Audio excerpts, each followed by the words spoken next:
Hello, everyone. Welcome back to another episode of Valar Rereadis for the World of Ice and Fire, where we use smaller topics to vault ourselves into larger discussions about world building, about the certain places that certain topics fall within the story, and what might yet happen, as in what role they might play in the rest of the story or the new stories. That's something we get to talk about occasionally now as well.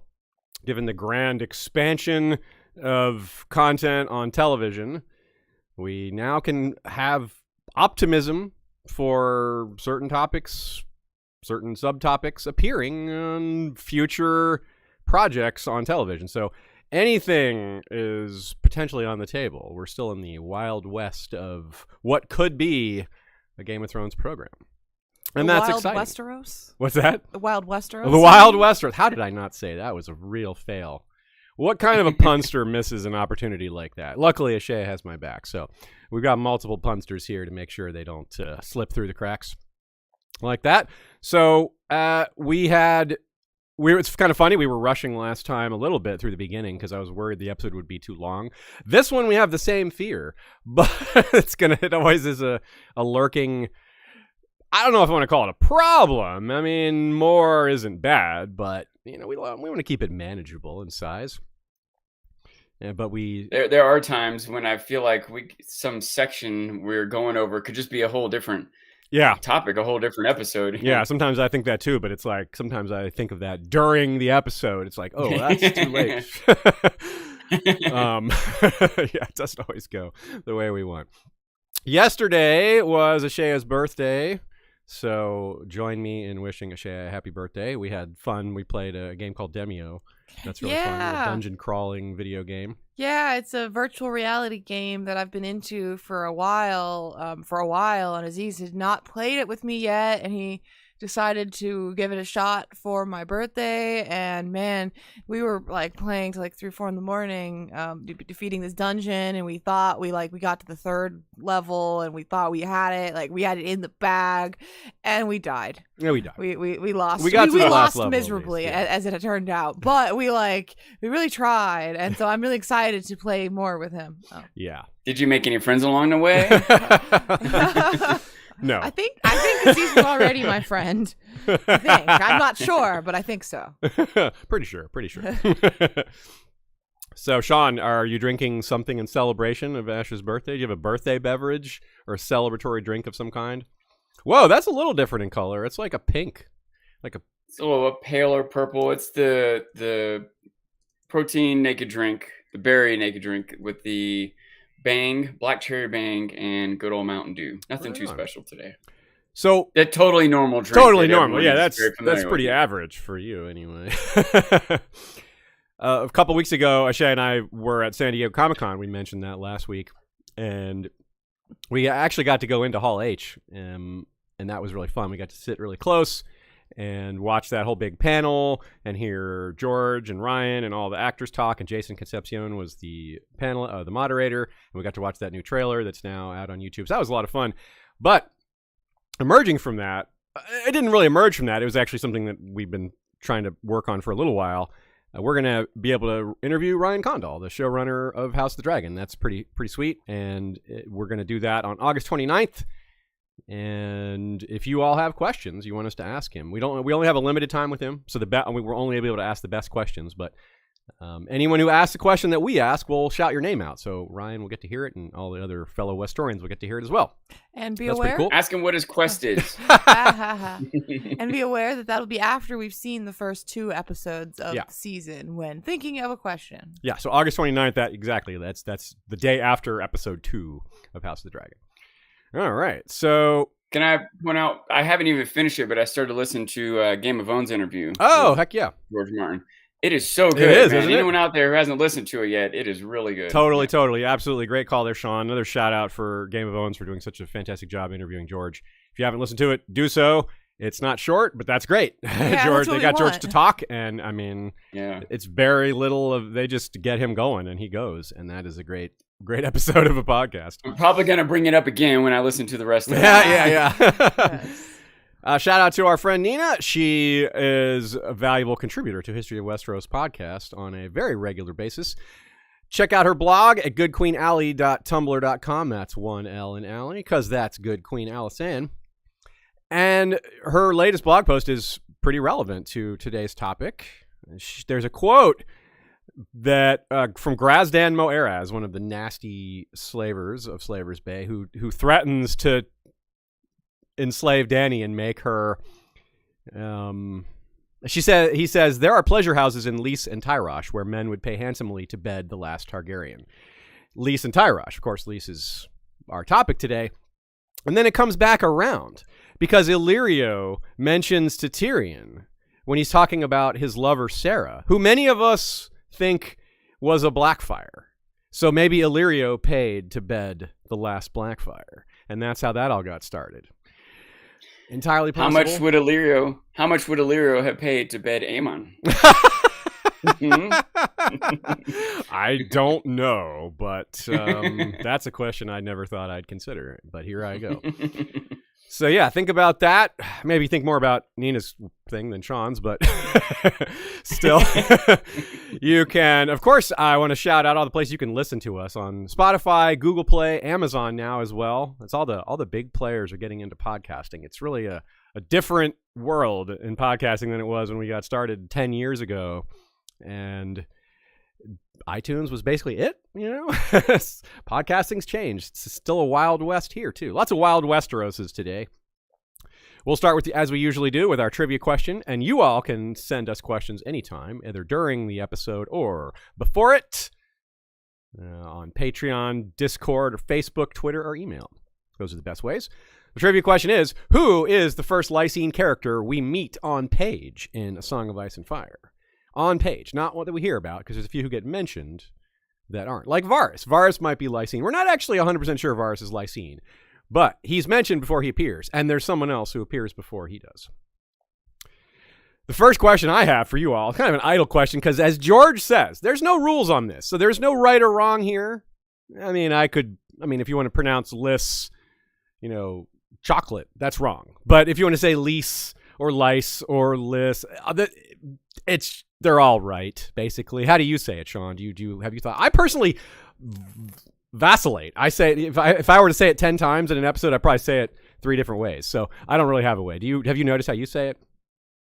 I probably also vacillate, but I think it probably should, quote unquote, be pronounced Lys. That's kind of how I think too, but yeah, there are basic rules of phonetics. Now there's a kabillion exceptions to them, especially so it makes names, it tricky. yeah. But yeah. But a Y on the end, or an E on the end would make it lice. Yeah. And 2 S's would make it list. But that would be those are like English rules, though. Here. I don't know. I mean, this is English, so I think letters. that it depends somewhat on how do you say the different Valyrian names. Oh. If you say Corlys, Eris, all that, you probably say Lys. Yeah. I personally say Corlys, Ares because I don't want to say anus. I want to say anus.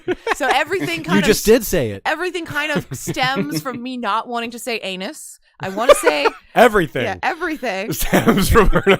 But because of that, I have to say Lys to keep it consistent with Corlys, Ares, and all of that. But I had a conversation with people recently who, established that if they said Corlys, they probably also said Eris, and they were also consistent going the other way. Yeah. But I do say Lyseni. Say it. So folks, say it outside. Say it out loud and test yourself and say how you say it.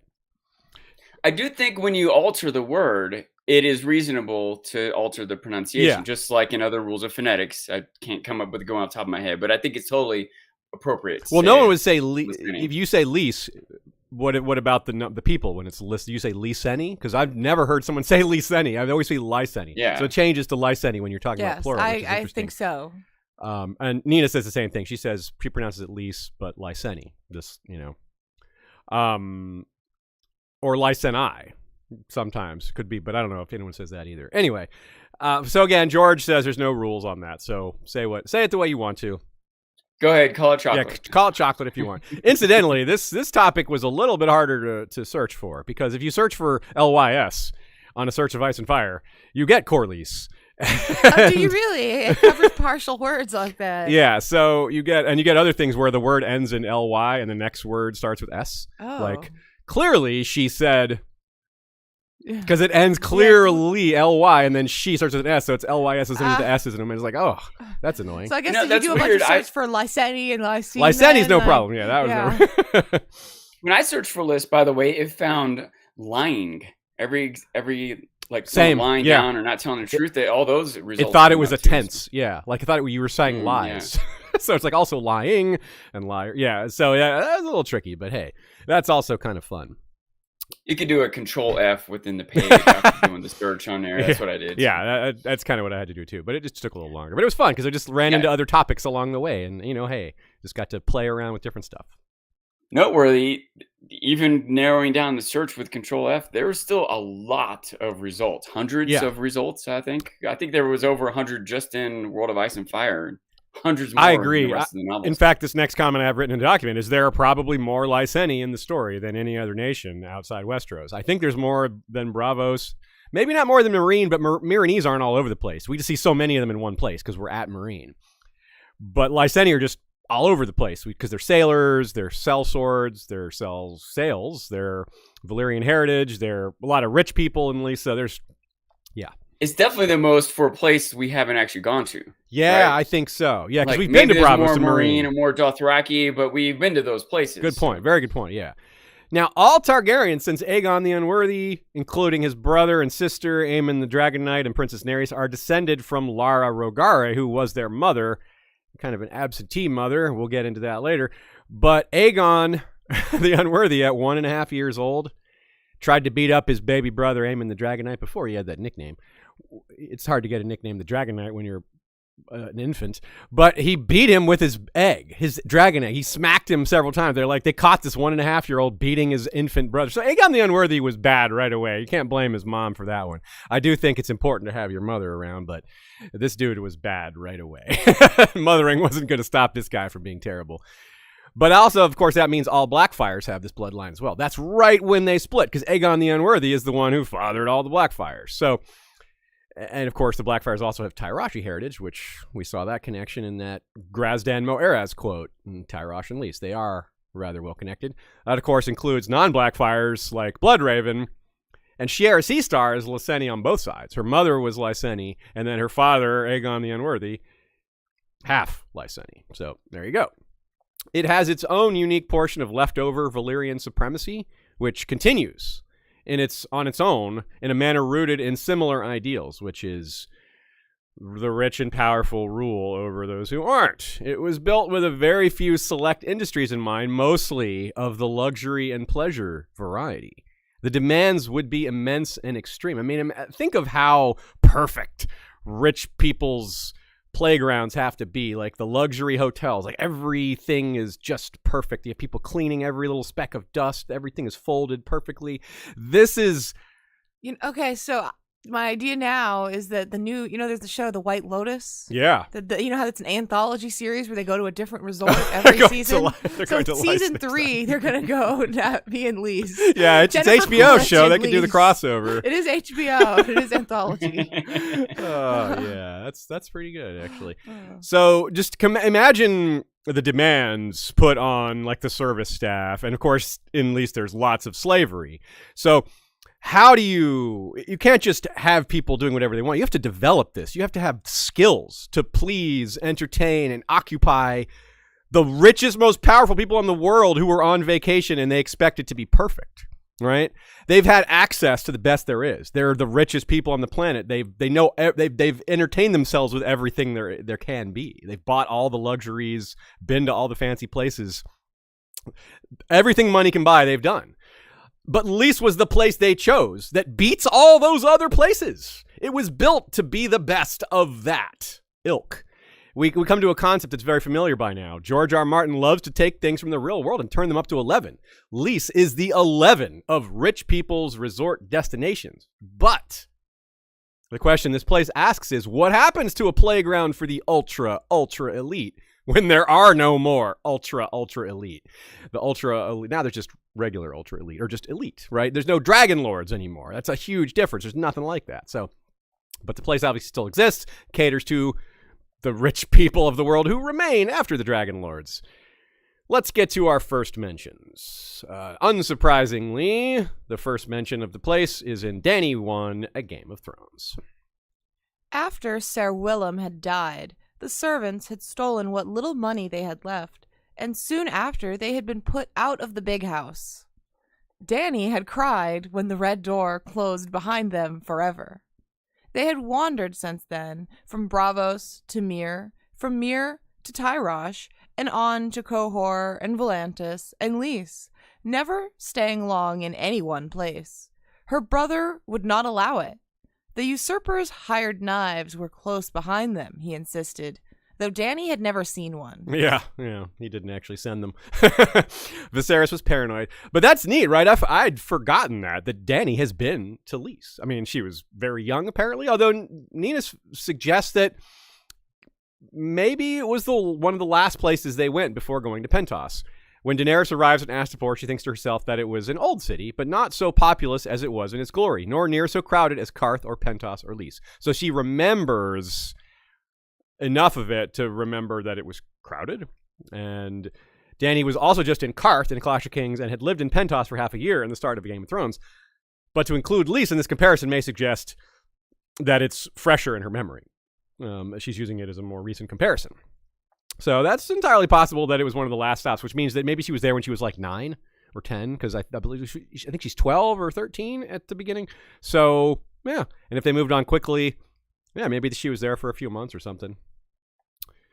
Probably the most notable early mention, rather than first mentions, before Lys becomes much of a topic, it's just a name that's a place she's been. It doesn't really register much that early on. The Tears of Lys, though, comes up really quickly. Given to Jon Arryn and many notable others throughout history, rather, and surely plenty of others who it was never discovered that it was the Tears of Lys that did that, right? It's not the easiest poison to figure out. That's kind of the whole point of using it. Exactly. It is exactly the point. You're right. It takes people who have seen it before. In Fire and Blood, Rigo Draz figures it out after several people have been poisoned, those people being Maester Culliper, Cassella Staunton, Septa Merriam, Elaine Royce, Samantha Stokeworth, and Lyanna Velaryon, all by that jerk Andrew Farman. Also, Gaiman Palehair and Daenerys Velaryon, victims of Unwin Peak trying to do that. Same thing, poison them, but Daenerys actually survived. Gaiman, unfortunately, did not.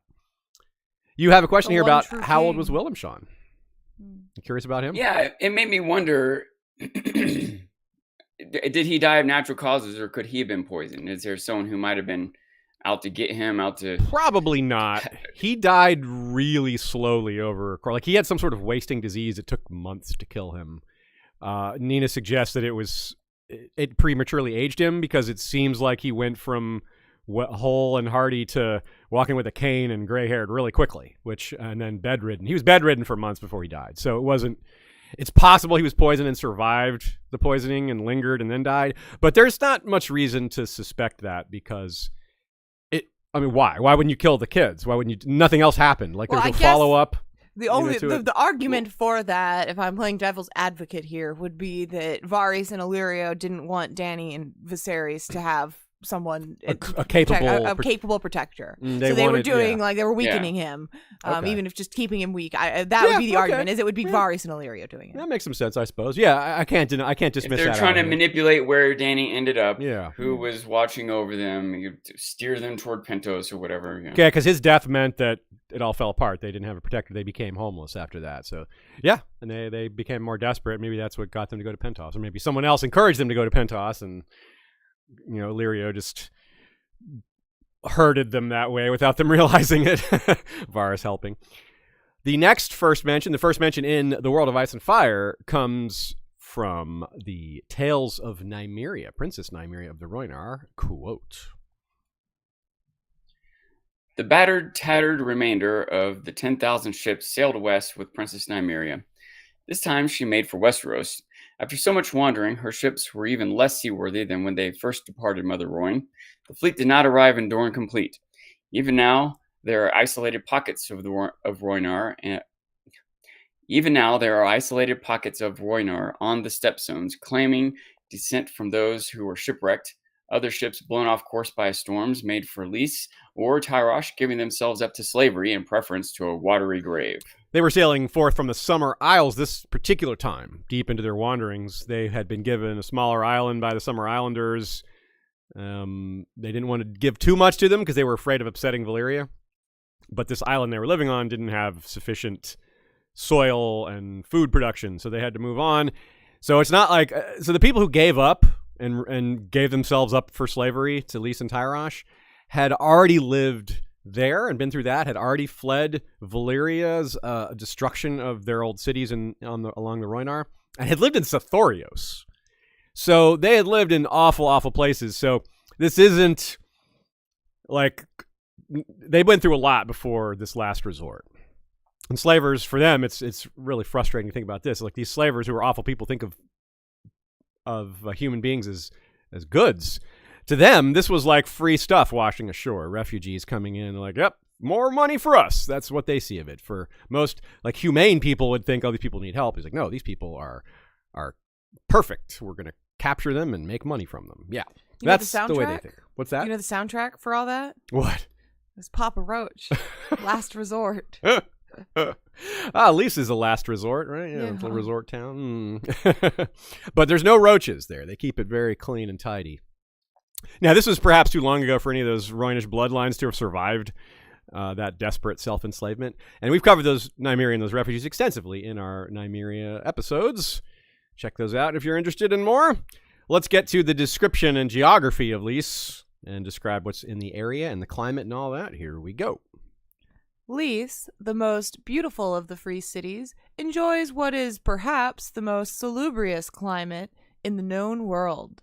Bathed by cool breezes, warmed by the sun, on a fertile island where palms and fruit trees grow in profusion, surrounded by blue-green waters teeming with fish, Lys the Lovely was founded as a retreat by the dragon lords of old Valyria, a paradise where they might refresh themselves with fine wines and sweet maids and soothing musics before returning to the fires of the freehold. To this day, Lys remains a feast for the senses, a balm for the soul. Its pillow houses are famed through all the world, and sunsets here are said to be more beautiful than anywhere else on Earth.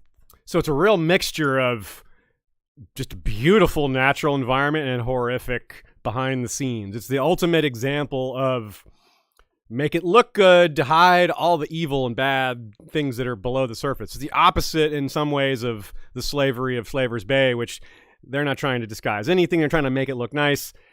It's more brutality rather than coercion. And yeah, not just a paradise for the elite, for the dragon lords, for the 40 families of Valyria. Surely their upper level lords could hang out there too, most likely. But if not, I mean, it just makes it even more intense. And these industries would have all had to been modified to serve a different set of elite after the fall of the freehold. It's difficult to imagine just how amazing the art, the amenities, all that stuff at a place made for such people would be. They're used to palaces in Valyria that have existed for 5,000 years. They've been outdoing each other with fanciness, with their extreme wealth. I mean, it's just hard to imagine how incredible it would be. And the incredible labor that other people would have had to put in to make it happen. So I see you're interested in this word salubrious here. Yeah. Did you all know what it meant?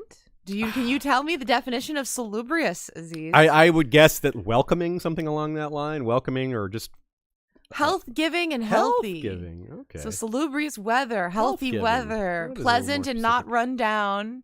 So you were on the right. You definitely had the right tone of it. Yeah. Not right quite, vibe. But close. Yeah. Yeah.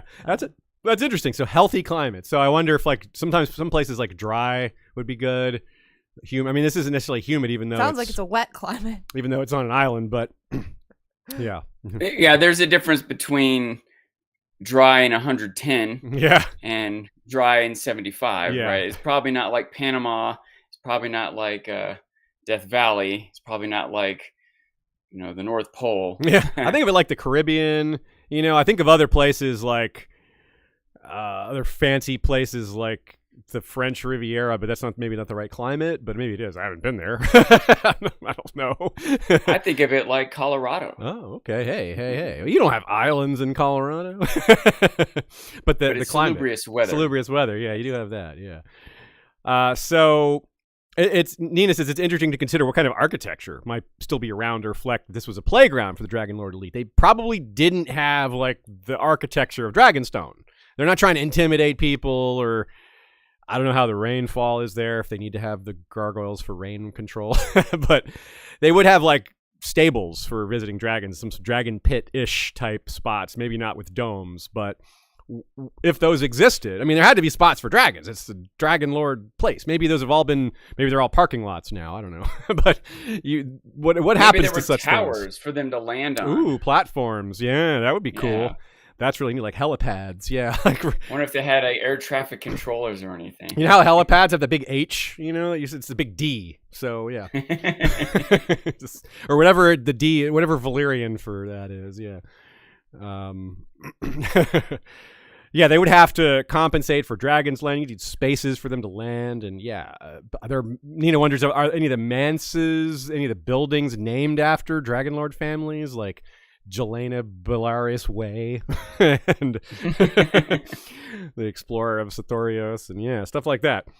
But since the climate is so much nicer, that's the air thing. No wonder it's salubrious compared to Valyria, which has freaking lava and ash and brimstone everywhere. Like comparatively, that's, I mean, damn. I imagine there's no lava channels in Lys, and that's got to be part of the appeal. Like, woo, this is much nicer than where we live. Like, my palace at home is amazing, but boy, this climate is so much better. And the dragons would be fine there too. Like, we talked about how like Bravos and the Wall, places like that, Lorath, Ib.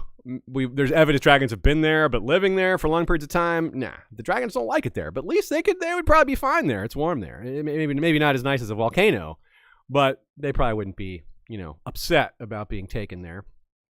So the enormous wealth to build an industry capable of pleasing a dragon lord is now pivoted elsewhere. And a lot of that industry previously existed. You got to have deep pockets. And we are a Dragon Rider family. They owned vast estates, mines, plantations, endless other businesses. All those things went to other people afterwards. So let's pull up the map real quickly. If you're watching on YouTube, you can see it. If you're listening on a podcast, if you're using Spotify, you could flip the video on for just a minute. That's one of the features Spotify has now. It's really nice. You can have the video on or have it on, toggle it on when you need to, and otherwise just listen. So you can see there, it's south of the Orange Shore. That's what that area of Essos is called, near the Disputed Lands. It's isolated, but not super isolated. It's isolated by the sea. It's not that far from the mainland, though. That gives it some advantages. It keeps it from being invaded by land armies, and makes it capable of picking up a lot of business through trade, passing back and forth. That's actually a really important thing. They're close to the Stepstones, and if you listen to our Stepstones episode, you see how that's such an important area to control in terms of piracy and shipping. Lys isn't very far from that. A lot of trade coming from the east or going west from the east has to pass by Lys. They don't have it on lockdown like Karth has on the Jade Gates, or sometimes occasional pirate lords do, but they still get a lot of taxes and business by being well placed. In terms of location, they're very well placed for wealth. Almost a straight line east, like seriously a straight line almost, you get to Volantis. Almost ditto, straight line gets you can draw a straight line from Lys that passes through Pentos and gets to Bravos without making the line not straight. You can go right there. So, of course, you can't travel that way, but just to note how nicely lined they are. Norvos and Qohor would be farthest travel-wise. Lorath farther by total distance, but likely faster given ship travel. So that's all neat. Nina says it says the literal polar opposite of Bravos. Polar included in that definition because the climate's very different. Lys is the southernmost of the free cities, or tied with Volantis in southernicity. Bravos is the northernmost, where Lys was seemingly founded specifically for serving dragon lords and their interests, Braavos was founded to get away from and hide from dragon lords. And yeah, very much the opposite. Not to mention the more clear opposition of slavery versus militant anti-slavery. Right? Very opposite. And Braavos courtesans are celebrities in their own right. They can work their way up the ladder. Even common sex workers in Braavos for free women. In Lys, sex is like inherently tied to slavery and ownership usually by men. There are a few exceptions where someone gained high influence as a woman there, coming up from the bottom, but even her, she had a noble upbringing. Lyness Hightower is one of the best examples of a character we know who's hasn't actually been on page, but has been talked about quite a bit. And she has great influence over Tragar or Mullen, who is the one she left Jorah for. But she's his concubine. She's not even a wife. So she's kind of just a slave that has a lot of rights in a lot of ways, but isn't called that by name. More on her later. She's going to pop up a few times in this episode. Any comments on that, Sean? It was a big load of information there. You're muted. Oh, sorry. Thank you. My mind was still lingering on what we were talking about a moment ago, just thinking about the idea of the Dragon Lord showing up to Lys and all the amenities that are there and how everything's designed for them and such. But it made me wonder, say someone showed up and refused to pay. What do they do? They've got a dragon. How do they stop? There must be some sort of either social understanding among the Targaryens to not mess it up, or I wonder if they employed some Targaryens to defend it or enforce the rules there. I wonder if they had some dealings with higher Targaryen lords to keep the lowers in check, if you will. Well, I think two things. One, we should know, when you say Targaryen, you mean Valyrian, I think. Right, yes, sorry. Sometimes it would be Targaryen. Yeah, sometimes it would be a Targaryen. You're right. And I wonder how, really big luxury resorts handle that now. Like, what happens if, some super rich guy, what if Steve Jobs, when he was alive, refused to pay his bill at the French Riviera? I don't know. They have modern credit systems would handle that. I suppose there's a lot of the credit things are a lot more linked. Infrastructure in place for that in modern times. Yeah. But, I don't know. I think that I think that there have been articles written from the perspective of people who worked at big resorts and spas and things like that, where I've read stories of rich people who are kind of out of the loop, and so they don't they don't manage their own money. They don't do anything with it, so it's not that lucrative for them. A lot of Westerosi lords think managing money is beneath them. Yeah, I would think that the Targaryen tribe. See, now you got me doing it too. The Valyrians would probably, the Dragon Lords would probably, a lot of them would probably have that same attitude. And some of them would be honing in on it, I'm going to make the most out of this. But some of them would be it's beneath me. I can imagine some of them being wealthy enough, whatever, they just pay whatever. They don't even notice the expense of they could be which built also might create a sort of inflation on an island. They could just keep charging more and more because the Valyrians pay no matter what. Yeah. But somewhere in there's got to be some jerk who thinks he shouldn't have to pay. Well, here's the thing. I'm really glad you asked this question, Sean, because it sets up one of the main themes of this episode, which is I see Lys as a version of the Valyrian mafia. I think it's like a Valyrian mafia city. It's sex trade is a big sex trafficking is a big part of mafia. Strip clubs, big part of mafia ownership. That's a big part of their business. And taking care of people who don't pay their bills. That's something else the mafia handles, job. Right? That's a mafia job. You threaten, you push them. Maybe you kill a few of their slaves or something like that just to teach them a lesson. Awful, evil stuff. But this is mafia. This is organized crime we're talking about. So pretty evil. I mean, it's an evil topic. So that is very appropriate as a theory, I would think. And you could maybe even, this might not be the exact parallel you're trying to draw, but I can just see how someone who's in a mafia, who's literally murdered people and responsible for other people murdering other people, why do they ever bother paying their bill? Maybe you pick and choose your battles, right? Yeah. I'm not going to get too much trouble on me for this Italian restaurant that paid me well for the food I like, or that treated me. I'll go ahead and pay that bill.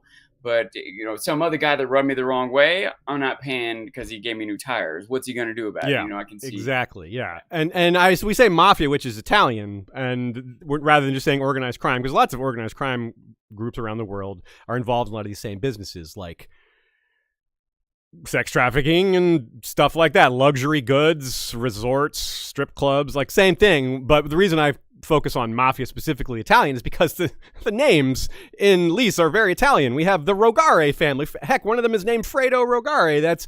I'm pretty sure George was thinking of The Godfather. Fredo Corleone is one of the main characters, one of the sons of The Godfather. And there's more than that too. It's this parallel, this connection goes deeper. So Sean brought it up in a way that maybe he wasn't expecting to lead into it, but yeah, things work out sometimes really nicely. Good job. So let's work our way into that a little closer by continuing along with the regional stuff here. The history of Lys is inextricably tied to Myr and Tyrosh, their sister cities. As siblings are known to be, they can be staunch allies and deadly enemies depending on time and place and subject. Here's a quote to get us started on that.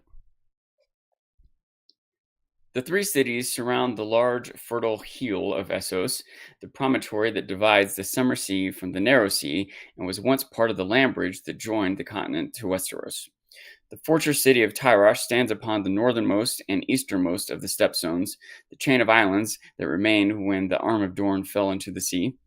Myr rises on the mainland, where an ancient Valyrian dragon road meets the tranquil waters of a vast gulf known as the Sea of Mirth. Lys is to the south on a small archipelago of islands in the Summer Sea. All three cities have claimed part or all of the lands between them, which we know today as the disputed lands. For all attempt to fix borders between the domains of Tyrosh, Myr, and Lys have failed. Countless wars have been fought for their possession.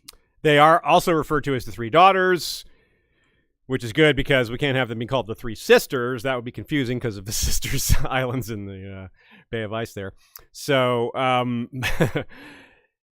you can see they have this intermittent connection. They were founded, we're not sure how close to each other in terms of chronology, but they obviously are. They form like a triangle, like maybe the Valyrian triangle of the southwest.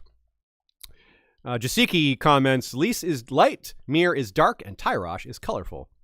Yeah, that's true. Tyrosh is colorful. They have all those colorful dyes. They're very known for their bright colors and beards and clothing. Good catch, Jasiki. I like that. Let's talk about the people a little bit. Another overview quote from The World of Ice and Fire featuring the three daughters who have a lot in common culturally. In history, culture, custom, language, and religion, these three cities have more in common with one another than with any of the other free cities. They are mercantile cities protected by high walls and hired sellswords, dominated by wealth rather than birth, cities where trade is considered a more honorable profession than arms. Lys and Myr are ruled by conclaves of magisters, chosen from amongst the wealthiest and noblest men of the city.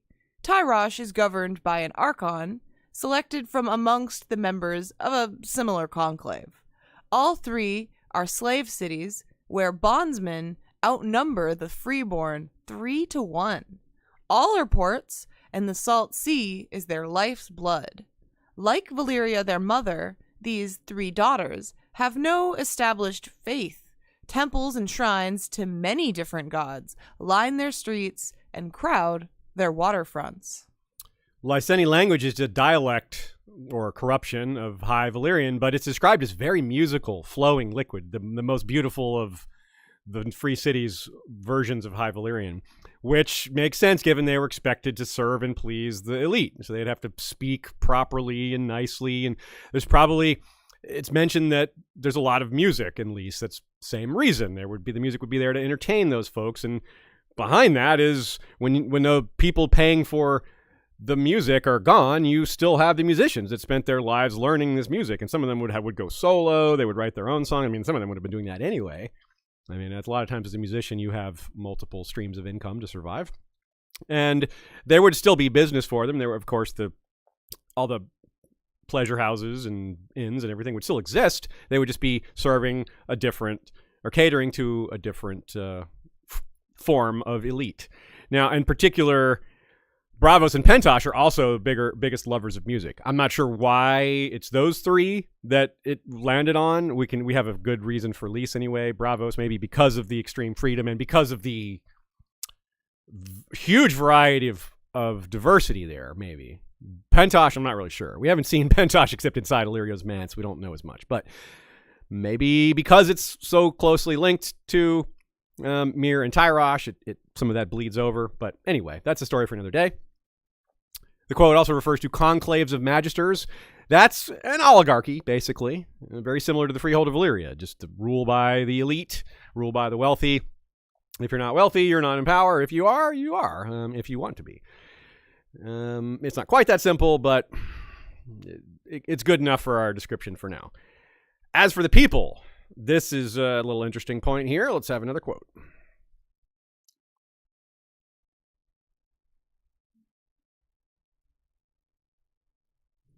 Are we at in history, culture?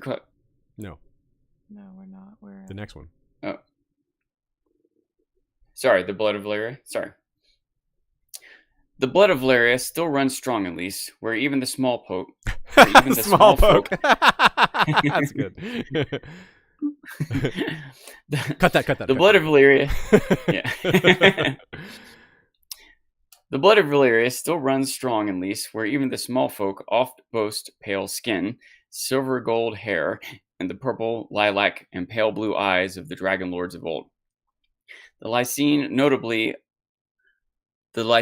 nobility values purity of blood above all and have produced many famous and infamous beauties.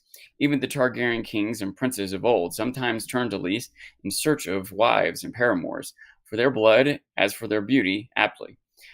Many Lyseni worship a love goddess whose naked, wanton figure graces their coinage. So this idea is a little interesting. You wonder if we don't really have this notion that the Dragon Lords bred for purity in terms of looks and heritage. They did it for Dragon Lords to keep their dragon power. That's the blood that we're most concerned above all else. I'm sure they cared. I mean, it's nice to be good looking, I suppose, but all other considerations fall by the wayside when it comes to keeping their dragon rider power. That's the blood that really matters. That's the purity of blood that actually matters the most. The Lyseni don't have that. They don't have Dragon Lord blood. So for them, they're just classic, racism. They're just like, our race is best. We look the best. We're the best. Yeah, blah, blah, blah. So this is more like familiar to the real world. There's no dragon blood in our world that we're kind of like trying to factor into why people do what they do. And it says, now, as far as Lysene paramours for the Targaryens, that's a little bit of an exaggeration there. We only know of one Lyseni wife to a Targaryen, who we've already mentioned, Lara Rogare, and only two known Lyseni paramours to a Targaryen, Mysaria, who we're going to see in House of the Dragon, and Serene of Lys. And Serene was like Aegon the Unworthy's like ninth lover. I mean, he had a kid with her, Shiera Seastar, but,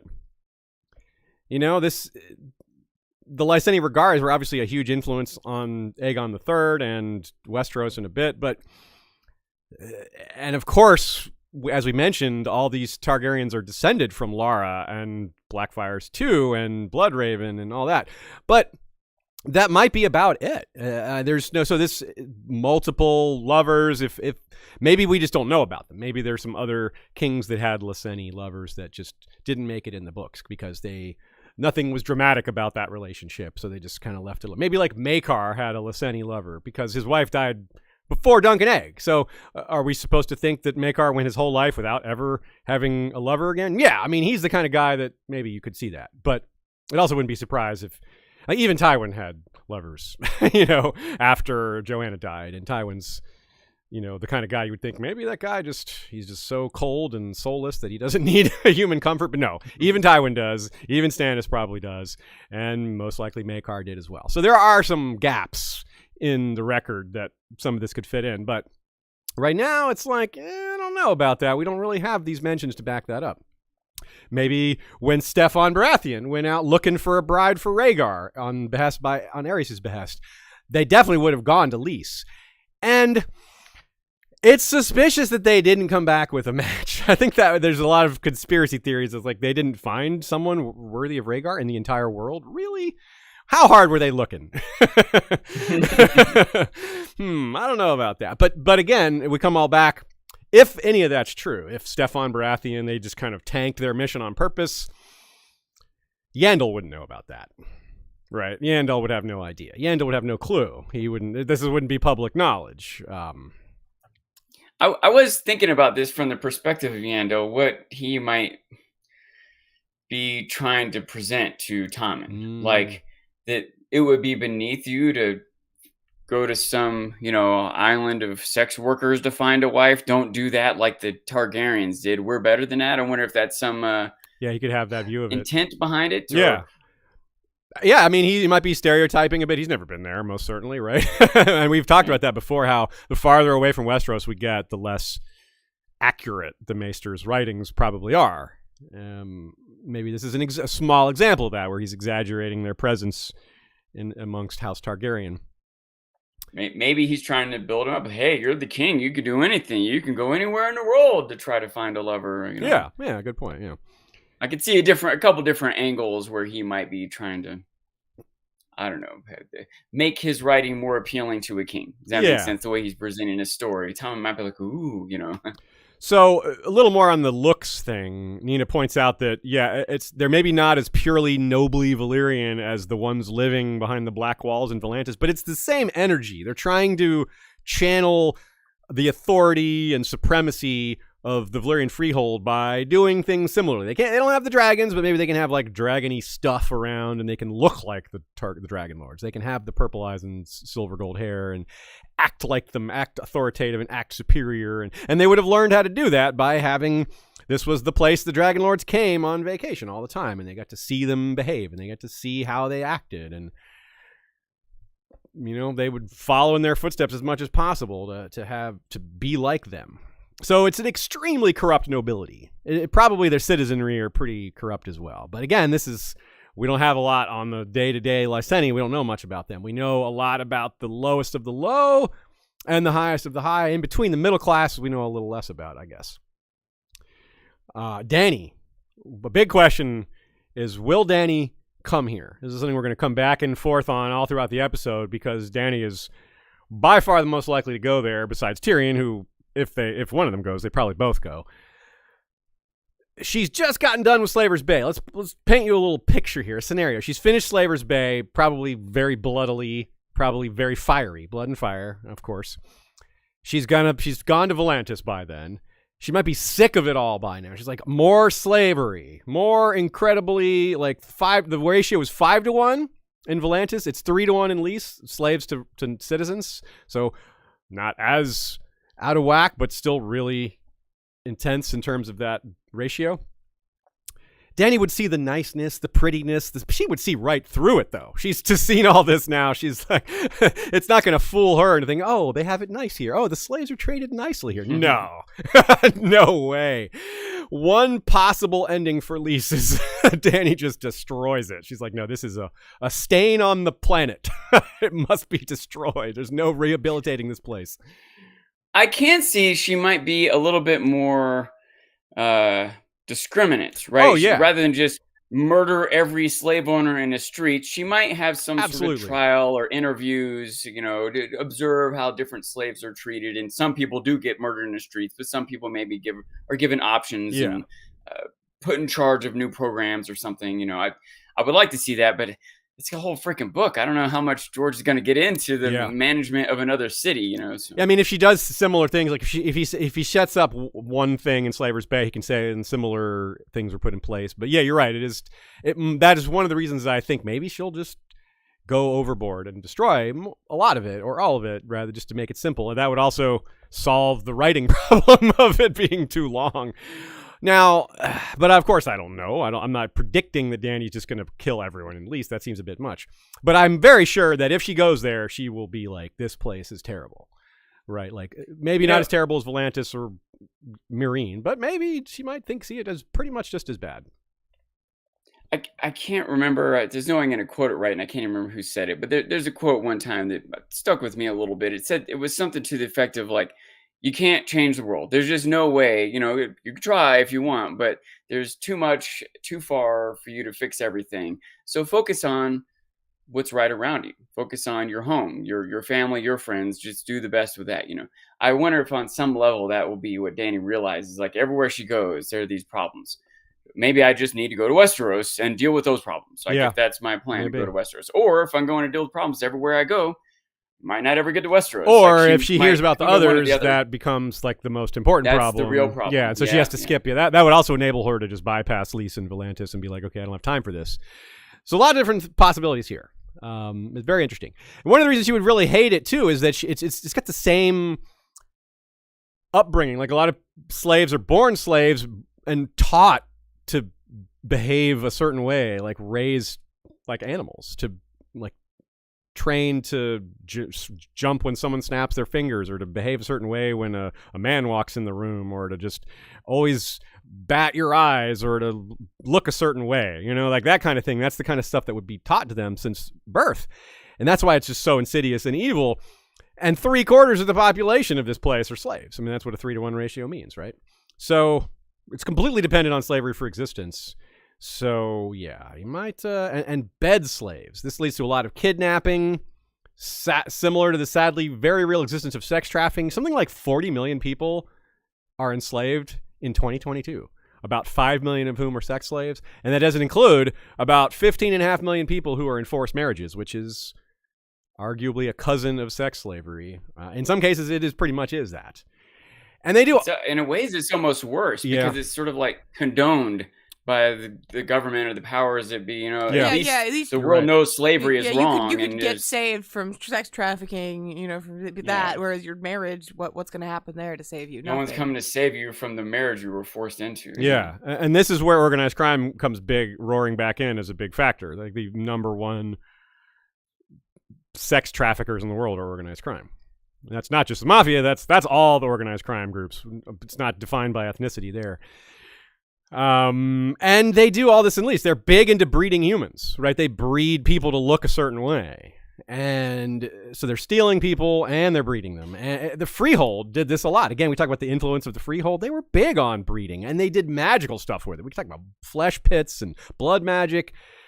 The Dragon Lords, I mean, it's just normal to them. Breeding has been normal for a long time. It's hard to wrap our heads around that, maybe unless you're like a farmer. But even that is just animals. You're not thinking about it as like people. So it's just really, it's normal. Their normal is really terrible. And that's part of why it looks unrehabilitatable to someone like Dany or to us reading about it. And Nina writes, this is what is truly sickening about Lys, and I think very much intentionally on the author's part. It's almost uniformly praised as the loveliest, sunniest, most paradisical of the free cities, but it's just as bad or worse than the others in terms of what's going on, like when you really look at it. And in some ways, Sean, it's like what you said. In some ways, this makes it worse because it seems to be accepted. Like no one really, like even the slavers of the world maybe look at what's going on in Slavers Bay and think maybe that's going a little too far. But Lisa's like, yeah, it's great. Like, what? It's not great. It's terrible. Yeah, it's true. It's like Westerosi lords are like, no slavery, but let's go on vacation to Lys. Yeah, exactly. Yeah. Like they're totally willing to partake. This is also like, I don't want to justify it in any way, but just if you got to rank how bad different types of slavery are. It's one thing if you have slaves that are generating food and supplies for the world, but slaves that are just there for pleasure. Yes. Like if we're going to cut something out, pleasure should be the first thing, right? Yeah, you're right. It's something. Yeah. It's just, it's so gross. So let's talk about non-human goods that are produced there in Lys. That's a little friendlier of a topic. They have alchemists there, poisons and other stuff, big time poisons. We talked about the Tears of Lys that was invented there. And they also use other poisons like the Strangler is made there as well. So they're big on that. And of course, poisoning makes sense in a city that it tries to keep things nice. Poisoning is a much gentler death than slaughtering someone in the street or sending a bunch of mercenaries to butcher someone in their bed. I know that does happen too, but it's that gentler form of violence, that veneer of sophistication, even though it's still just killing. That might help answer my question from earlier. What if some jerk Targaryen they poison him? Valyrian who just doesn't want to pay or is over demanding within his luxury and they don't want this conflict or destruction? So We didn't do it. We didn't poison Hey. them. They can't prove. we don't know what happened to his food. Can't prove it was them. So it figures that the next item on the list after poisons is red and white wine. They make wine there. So it's like this goes together. Yeah, and it's on the same latitude as the Arbor. So George did his, he paid attention to where things were as far as that goes. So it makes sense. So it has the right climate for that. Tapestries as well, or a lot of tapestries were made there. That's another luxury good. Perfumes, luxury good. So we've got alchemy, wines, tapestries, perfumes. Those are all luxury goods, y'all. Then we have fine long dirks. That's a little bit random. There's a lot of other fine long things there too. You mean hair? Fine long Valyrian hair. Yeah, Yes, that's what I meant. When that's I what said you that. meant. Yeah. I wasn't talking about bed slave fellows. Did y'all ever see? I thought you were talking about the stems of wine glasses, long, fine Oh yeah. glass stems. Have Yeah. y'all ever seen the? Right? Do you remember the show Rome? I know you've seen it. Yeah, Shaya. I know Rome. Do you remember Rome, Sean? Have you seen Rome? Yeah. Okay, so when that woman Atia, who was one of the main characters, is trying to make apologies to Caesar's wife, who they have had issues with, and she's like, okay, I'm going to send this gift to her. And the gift is a slave with a giant penis, and they show it, and the penis is decked out in jewels, and it's like, and she's like, why would this, mend the fences? And she's like, huge penis. Like, what do you mean? Why would this mend the fences? Like, of course. Like, don't you see it? It's right there. I absolutely can picture some Lyseni doing that exact thing. Yeah. Like, you think of bribes as money and stuff, but your mindset to think about Lys, and it's gross, is to think of certain people as part of stuff. That's how they think about it. I mean, I'm not asking you to think about that for real, but to understand their way of thinking, that is what's happening. Isn't there like a slave that had a Valyrian blade, and that was kind of like part of the deal? Yes, I have a note on that later. We're going to get to that. You're good call there for sure. Like, how rich are you when your slaves have Valyrian steel? Like, Tywin couldn't buy one, but the Rogare slave has Valyrian steel. Now, that guy was no ordinary slave, but anyway, we'll get back to him. So, dirks. Real quick, I have to say that a lot of times we talk about the idea that Tywin couldn't buy, but I bet he could have, but he was not going to, he was stingy with the money. He's like, I'm not spending that much. Maybe. Yeah, They're trying to take advantage of me because they know I'm rich. I'm not going to, not doing it. It's possible. So, yes, Dirk. Maybe Dirk, he wanted to play the blood price. Dirk Digglers, or Dirks. Yes, fine long Dirks. We just can't get past this part. No. So, even the Dirks may have been luxury goods to some extent. A Dirk is like it's a type of dagger. It's a type of knife. A dirk is generally more for stabbing rather than cutting. Although some dirks are more for cutting than the other. There's Highland dirks and naval dirks, basically. There's two main types. I think a dirk and a dagger are pretty much the same thing, and they're distinguished from a knife by being for stabbing rather than cutting. Knives more often are used for cutting and as tools. Well, you don't have a dirk to spread butter. That's true some of the time. You're right, but you're There's also not. exceptions, Right. yeah. When I read about it, I found entirely conflicting information based on it. It depends on what country, what tradition, what style, and what time of. Yeah. The Highland dirk is Scotland. Scottish is dirk, and that's one of the most recognized in the world. And that was a multi-purpose tool. Like, England banned Scots from carrying swords around at one point, so they would all carry dirks, and you would swear on your dirk. It was really important. Like, it was the most important object you carried around with you. It was like your honor. It was like your, yeah. It replaced the sword. And then naval dirks are used by a variety of navies around the world, from even including now, going all the way back to like 12th century or something like that. Do seamen have dirks? Yes, seamen have dirks. Yes, or dirks have seamen. And yeah, Japanese, Russian, English dirks are just a useful thing. Anyway, so yeah, they could be. You might have seen some Valyrian steel dirks in Lys, for example. You wouldn't need nearly as much steel for one of those as for a sword. I mean, not even half. So, fishing is probably very prominent. It is an island after all. Given the climate, it certainly produces some of its own food. I mean, there's wines, but there's not a lot of land, so they probably do a good bit of importing.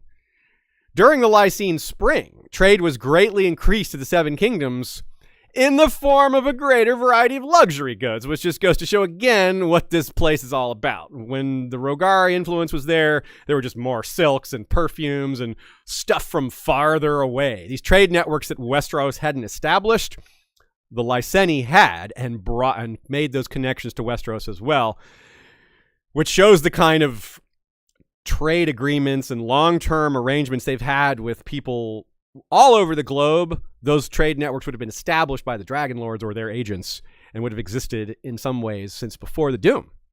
Pretty big deal.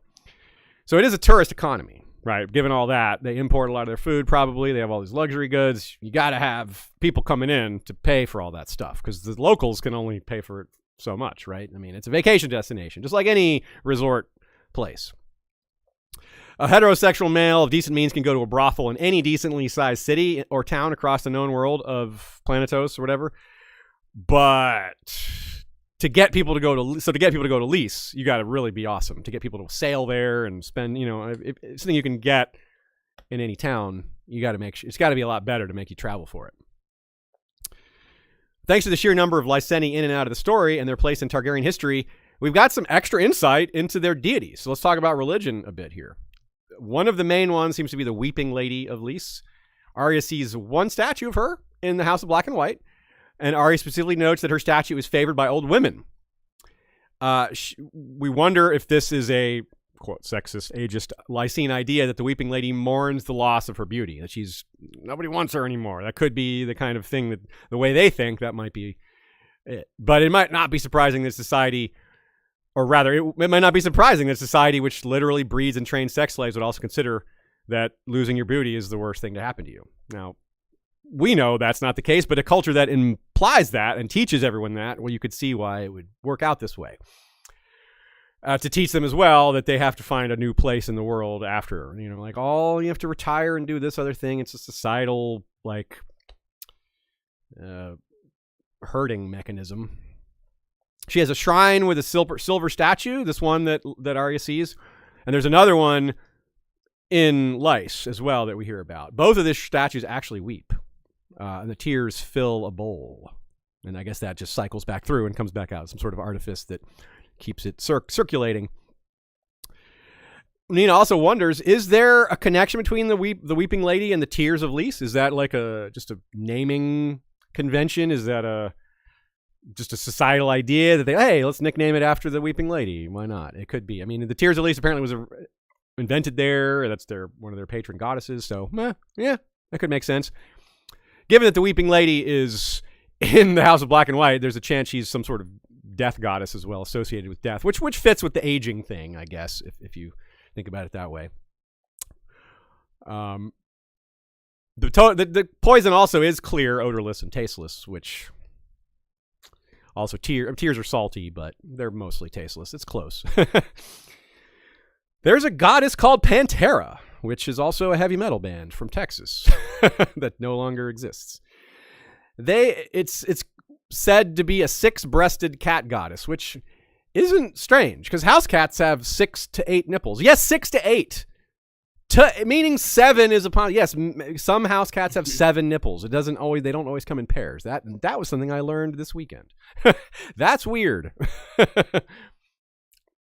Oh yeah, how did I forget that? I can't believe I forgot. Ashea is the Weeping Lady on Michael Arfeld's map. Yes, it's not behind you. Not this one.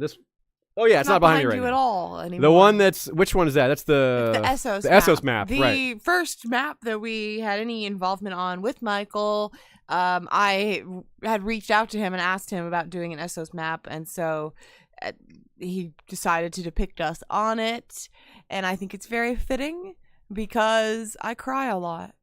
I do be weeping. But also, in his first iteration of that, he just drew me, and I have red hair, and I said, hey, I don't think that makes any sense at all. And so he did a quick hair dye job on me, and I've got some platinum blonde hair for Lys, exactly. It works out. So that's fun. You're not old enough to be the Weeping Lady. But Today you are. I am. But you were the model. As of yesterday, I'm old enough. I wasn't then, but I am now. So that's interesting. Pantera, there's some pretty Lara Rogare rather was a big worshiper of Pantera. She had I would have loved it if you drawed me as Pantera instead. Give me 6 breasts. Yeah. No, Sean should have been Pantera. There's also Sagael, who we mentioned not very long ago when we referred to the 1967 fan fiction story George wrote called Only Kids Are Afraid of the Dark. Sagael is the giver of pain, a.k.a. Faceless Sagael. There's also a Gale Targaryen, which isn't related, but hey. I think it's relevant because of the Lyseni connections we have with Visera Targaryen, Sarah Targaryen, and then Majel dying of grayscale. Then we have here another child of Jaehaerys and Alysanne. Gale has a Lyseni. I don't know. Okay. It's notable to me. That's interesting. Yeah. So Sagael also kind of sounds like a death god of kind of, maybe not a death god, but a tormentor, because it's giver of pain, not killer. So yeah, they're not a very happy deity, but apparently worshipped in Lys and perhaps elsewhere. There's Indros of the Twilight. And Indros is we've seen some fervent worshippers of Indros. At one point, one of the Rogares says, Indros be praised, or maybe one of the other Lysene characters that comes on screen during Fire and Blood. I think Indros of the Twilight is a transgender deity, capable at female by night, male by day. And it says their acolytes can transition, but not by time of day, but by having sex. Now, in practice, this might be a ritualistic thing that in practice they're just changing clothing, they're just cross-dressing. But given the existence of the faceless men, maybe they really are changing, or maybe just a few of them can, and that makes people think that all of them can. It only takes a few to spread the rumor that they all can, right? It's kind of an interesting idea. Apparently they have orgies at twilight when day transitions to night. So, right, that makes sense. Mara Rogare. I can't wait that long. Mara Rogare fled there for sanctuary when the Lysene Spring was collapsing, and she did so wearing men's clothing. So there's a lot of that going on there. That's interesting.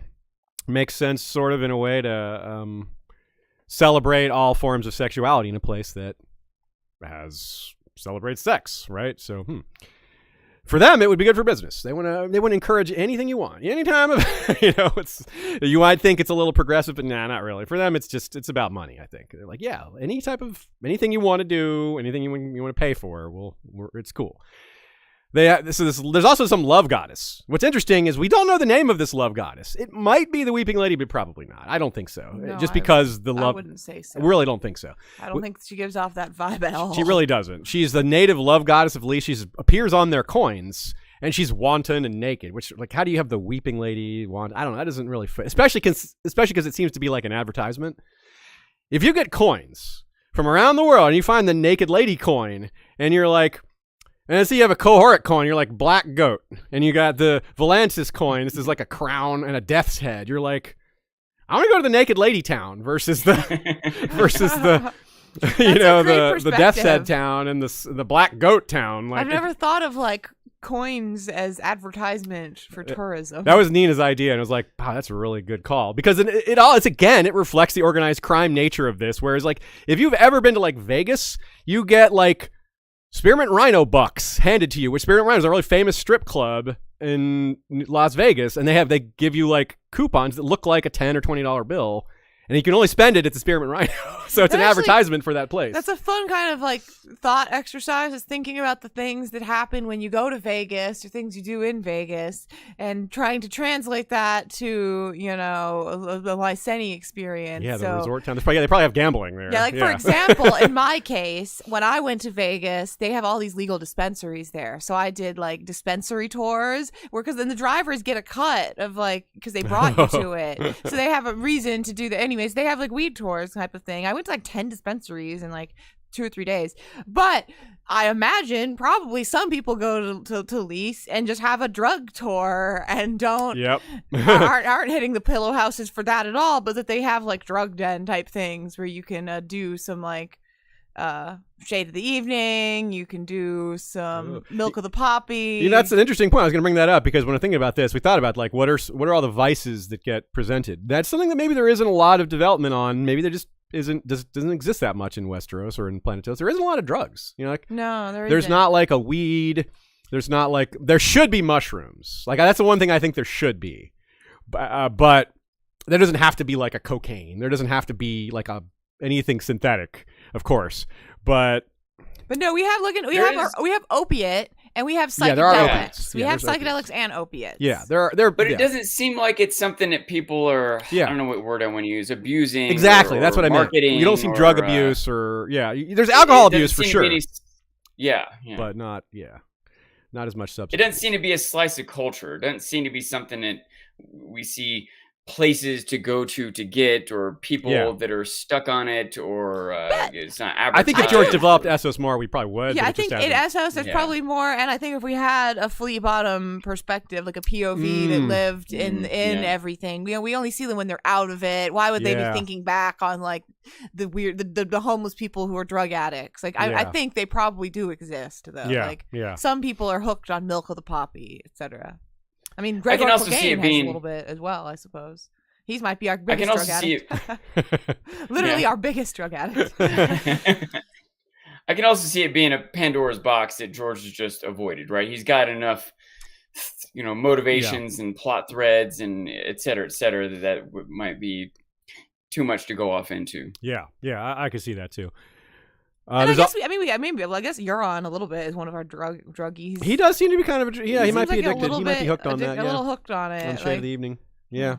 It's interesting to maybe have a Martin functional. Just hasn't gotten there yet. Maybe that's why it's taking him so long to write. Maybe that'll be the downfall of Euron. He runs out of Shade of the Evening and starts to have withdrawal. And he's just like, I can't see my visions anymore, and he just starts to be a terrible leader. And they just even if it only lasts for like a few days, it might be enough to turn people around him against him to lose confidence in him. You never know. Yeah. Okay, so those 5 gods could be Lys only, especially the unnamed love goddess on the coins. But a lot of them could be worshipped elsewhere outside our knowledge, and they could be they might be originated elsewhere. They may have originated in like Valyria. The next 2 are definitely worshipped elsewhere and Lys. Bacalon, aka the Pale Child, aka Bacalon of the Sword, who is also worshipped in Ashai and Bravos at the very least. I think one of the creepiest of the gods Michael has, if you open the Essos map at this point and you look at all those gods at the top, I think Bacalon the Pale Child is incredibly creepy. Yeah. I recall that we talked about Bacalon because Bacalon appears in And 7 Times Never Kill Man. Bacalon is part of the Thousand Worlds universe that George created. The Steel Angels worship Bacalon. We talked about that one extensively in which episode was that? The Children of the Forest one? I forget. One of the early world building Westeros ancient times ones. Indeed, it's also a death god. Bacalon is some sort of associated with death or straight up death god. They also worship R'hllor in Lys, unsurprisingly, because Lys is everywhere. I mean, R'hllor is everywhere. We covered that in our episode on R'hllor. That was only a few weeks ago. And there is a red temple in Lys, specifically. We know that. Temple of Trade is a building, an edifice, a structure that exists in Lys. We're not sure what it is, but it's also a place of punishment. We know that Lazaro Rogare was scourged to death at the Temple of Trade, and then his bones were just left there for a few years. But it's also a place where people do business. So, I don't know, some sort of like quasi-religious mercantile place that serves as a center of a lot of things. It's some sort of hub. Nina's description of it tends to agree, like a prominent merchant prince spot, an economic center, kind of undefined, but some sort of role like that. All right, let's do our little halfway stuff here. TKOK Podcast Network sends a super chat. Shout out to TKOK Podcast Network, by the way. New Dad Podcast and others. That's our good friend Tommy. Which A Song of Ice and Fire character from Lys is likely to wish Ashea a happy birthday? No. Or least likely. Is that what he's saying there? Least likely? I get it. I see what he did there. I think Gregor Clegane is very unlikely to wish me a happy birthday. I think mute characters, yes, very unlikely. Yeah, I think he's not likely to speak. Ill in pain, yeah. Unlike, yeah. He could draw a candle for you, a cake, just do a circle and say HB. He's illiterate. He doesn't know what HB is. I think they're all more likely to wish me a happy name day. That's true. Like, what is his birthday? Your mother did it wrong. They named you when you were born. It's a miracle you survived. Wait, they don't know what a miracle is. It's a blessing. I don't know what they would say. Thank the gods that you survived. Do they not use the word miracle? I don't think miracle is the word miracle appear in A Song of Ice and Fire. I'm gonna search it. Check it out. Yeah, good question. This is our midpoint to ask questions. I'm asking you. In the meantime, Jasiki also says, on the heels of their comment about black, white, and colorful, Lys is Sicily, Mir is Milan, and Tyrosh is Geneva. That's pretty good. Yeah, I mean, you're absolutely right to make connections to the city-state, the Italian city-states. So, Because George has specifically said that's, if not the main influence, one of the main influences for the free cities. So I have two examples here. In Storm of Swords and in A Feast for Crows, they say the word miracle once per book. And then in The World of Ice and Fire, miracle is said 4 times. Oh, okay, so miracle is a word. All right, cool. All right, only 6 times in the whole series, though, to say the word miracle. That's really not that many times. Maybe he didn't... Miracles don't come up very often. Good point. Good point. Christina K says, it seems odd that the Lyseni wouldn't be Dragon Riders after all that time exclusively servicing Dragon Riders. Yeah, I mean, maybe they could have maybe had some extra bastards that they snuck around, like a couple of Targaryens that had kids that they didn't know about. I did it again. Targaryens, Valyrians had kids with, sex workers there, and they didn't know about those kids. But still, getting a hold of the eggs, the Dragon Riders must have had all that on lockdown pretty well. Yeah. It's hard to hide a dragon. If like you stole an egg and hatched it and started to ride it, they would just come down and be like, no. I think, maybe not. But yeah. Yeah, that's a good point. Yeah, them actually getting access to the dragon or the egg to hatch it or to tame it would be difficult. But if there's any social climbing, if any of the 40 Dragon Rider families needed to bring in outside, maybe they were bringing some, maybe Lys was a potential. Maybe it went the other way. Lyseni were brought into the Dragon Rider families rather than them becoming Dragon Rider families. I could see someone in the 40 family. Let's say I see some guy goes to Lys, he has a bastard. Eventually he doesn't really have many family members to ride his dragon, so that sex worker reaches out and is like, hey, you've got a daughter or a son, do you want her to come live with you and raise and have a dragon? There might have been some specific situation where someone needed more family members, some sort of proof, exactly, maybe like a Roose Bolton situation where that one was he didn't need Ramsay until Ramsay killed Domeric, but that kind of situation. A darker thought is they may have just been killed, like the Dragon Riders. There might have just been like this standing order. Hey, if we get a woman pregnant, that's your child is going to be killed. You're going to get poisoned. Too much of a threat to their power otherwise. Yeah, you're not wrong. That's and then they don't really want all their workers out of commission constantly pregnant. That may have, you wonder if that practice changed after the Dragon Riders were out of the picture, because we have the case of Sarah Targaryen, who we'll talk about later. This time I did say Targaryen correctly. And she had children with, she worked there as a sex worker and then established wealth and moved to Volantis and opened her own pillow house. She had 3 children along the way with highborn people, bastard children. Maybe they were cool with her having her children because she's a Targaryen. That might be an exception. But they might have been like, nah, cool. A kid with someone who looks like that, they're happy with that. I don't know. Who knows? These are individuals, so you can't really make assumptions. Individuals we know very little about. A question left over from last week that we didn't see because it came in just a little after we started the episode from Lady Mays Mormont, new patron. Thanks for signing up, Lady Mays. She says, who do you think will be the Lord of Dragonstone at the end of A Song of Ice and Fire? Do you think it may become another Harrenhal-like ruin? I definitely think that's on the table as a possibility, another Harrenhal-like ruin. As far as who will rule it at the end, if it doesn't become a Harrenhal-like ruin, if it is, then maybe no one will rule it. But if it is whole or whole enough or worth rebuilding after being destroyed, someone with someone associated with the new regime, it's pretty hard to predict. I think I don't know that it would necessarily be someone with Valyrian blood, but I do think there's a chance it gets completely destroyed. We shall see. We shall see. Thanks for the question, Lady Mays. Let's move on to war and conflict in Lys and amongst the Lyseni. We'll talk first internal war and then external and regional war. From Fire and Blood, there's this one-liner quote, amongst the Lyseni, it is truly said, wars are fought with plots and poisons rather than with armies. There's a good bit of assassination there. You don't get a poison named after your city for nothing. Although, like I said, it was actually developed there. So still, the reason it was developed there most likely had to do with demand, right? At least in part, certainly. The alchemists of Lys, like I said, make other poisons as well. And we do know, Sean, referring back again to your question, what do you do with an unruly dragon lord, one who won't pay? Well, when the Doom happened, there were Dragon Lords there, and they all got assassinated. So it may have been like this. It may have been the poisons. That's pretty easy, we think. Like, it shouldn't be that hard for them to pull that off. They're not on their dragon. Maybe they have some guards, but those could be dealt with as well. They wouldn't have been expecting it. Like, probably Dragon Lord assassinations probably weren't common, so they probably were, like, not on guard as much as they could have been. Maybe the Doom, maybe they were killed before they heard about the Doom, right? Like some. How many were there? Was it like 2 or? Yeah, we don't know. 30 or? We're not sure. But there were dragons there too. Dragons. That's the question. It's probably not a lot because there were dragons there, and those were killed as well. Oh, really? Yeah.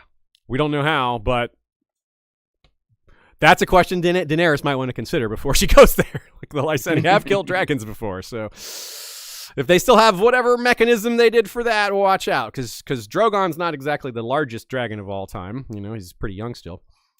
And, of course, the riots in King's Landing and the Dragon Pit at the end of the dance might provide some clues there. We'll be seeing that on screen, not this season of House of the Dragon, but probably season 3, something like that. But we'll see the Dragon Pit in season 1. We just won't see, like, the big events there until later.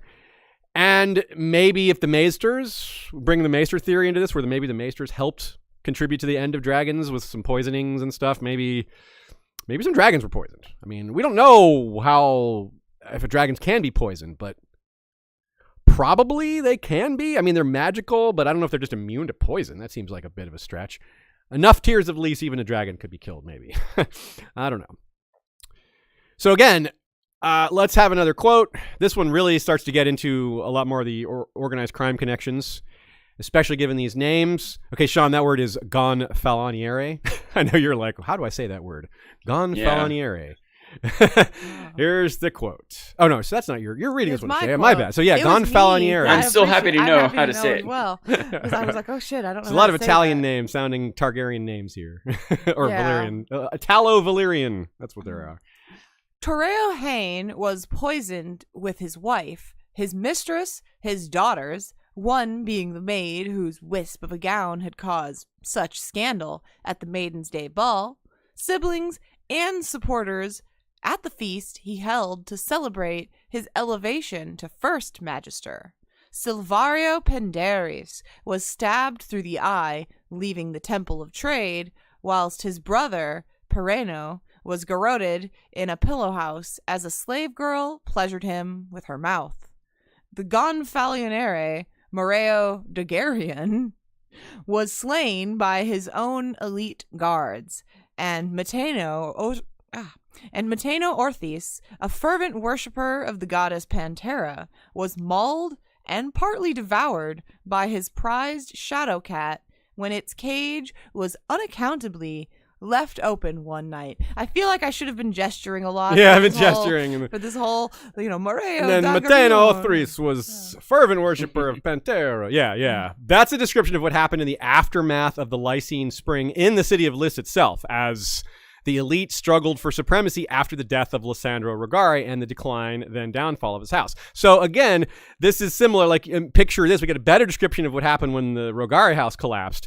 It was probably a microcosm of what happened when the Doom occurred and the Dragon Lords fell and the Lyseni scrambled to fill that power vacuum. Because this is a huge power vacuum. The Rogare were probably the most powerful family to rule Lys since the Doom. And they were, boy, were they big. I mean, they were as wealthy as the Iron Bank, if not wealthier, which is just staggering to consider. And again, mafia comparisons work super well, not just because of the names, but because of this characteristic, extreme and demonstrative, but very precise violence. Like, they killed all these people, right, like at the same time in different methods that are kind of nasty, but also very suggestive of, the power level is well beyond that, though, right? This is much more powerful than even organized crime or specifically Italian mafia in their heyday, because these folks are allowed to operate more openly. There's less legal authority. There's much greater connection to the government, the ruling powers. So yeah, Italo-Valyrian. It really was. Gonfaloniere is an actual title in medieval and Renaissance Italy. That's not something George made up. So again, the Italian connection very strong. It was associated with banners like the Gonfaloniere, or one of his associates would carry the banner of a communal banner. Like it was an organized, like a community organization, like a couple of small towns or one town would have their own gonfaloniere, and they would organize like a militia and local justice. George does sometimes borrow words used in English. Nina has a few other examples. Also Italian, like castrati. He uses the word castrati for the Yunkai singers who were slave singers. And he uses, she writes as well, I'm certain George was thinking about the words used in medieval Italy, particularly Florence, to refer to certain civic magistrates, including the Gonfaloniere di Giustizia, which means of justice, who acted as both the city's standard bearer and the head of security and public order for Florence. Though the popes had, up until the late 17th century, their own Gonfaloniere to bear the papal standard. So there's multiple Gonfalioneres around Italy at this time. In Lyseni, it's similar. It's an elected military official, but the top military official, leader of the Lysene armies. That's a pretty big deal. It's often a political stepping stone to higher office, in this case, first magister, which is the highest ranking politician in the city. There's no king or queen, anything like that. But these names, right? Rogare, Moreo de Garion, Silvario is so similar to just like Silvio. Mateno is like Matteo. Torreo is like Taurus or Torres. Yeah, so those are very Italian. Now here's a little twist. George thought he was Italian when he wrote Fire and Blood, and all his life before that. So for 70 years or so, he thought he was Italian. He perhaps has an extra affinity for Italian culture, or like a lot of people, he just likes mafia stories. Like me, I'm a sucker for reading about the mafia or other organized crime as well. Maybe he just likes Italian names. Italian names are cool. Maybe it's all of the above. Maybe some combination of the above. Twist, though. I said was, right? He thought he was Italian. In 2019, the year after Fire and Blood came out, he went on the show Finding Your Roots with Henry Louis Gates Jr. and took a DNA test. He is not Italian. The man he thought was his biological grandfather was not. That guy was Italian, but that's not his grandfather. That was was part of his family, like was his, still counts. He still raised the family. But he's Ashkenazi Jew instead of Italian. So it's like the proportions were otherwise about the same. So maybe in the Winds of Winter we'll get some more Jewish culture stuff. He'll have read up on it. I do wonder. He might. I feel like having learned that, he probably is going to read some more about Jewish history. That's the kind of guy he is. I do think so. Yeah, and Ashkenazi are interesting because they're very spread out. That's there's That's what I am. There you I'm go. an Ashkenazi Jew. Yeah.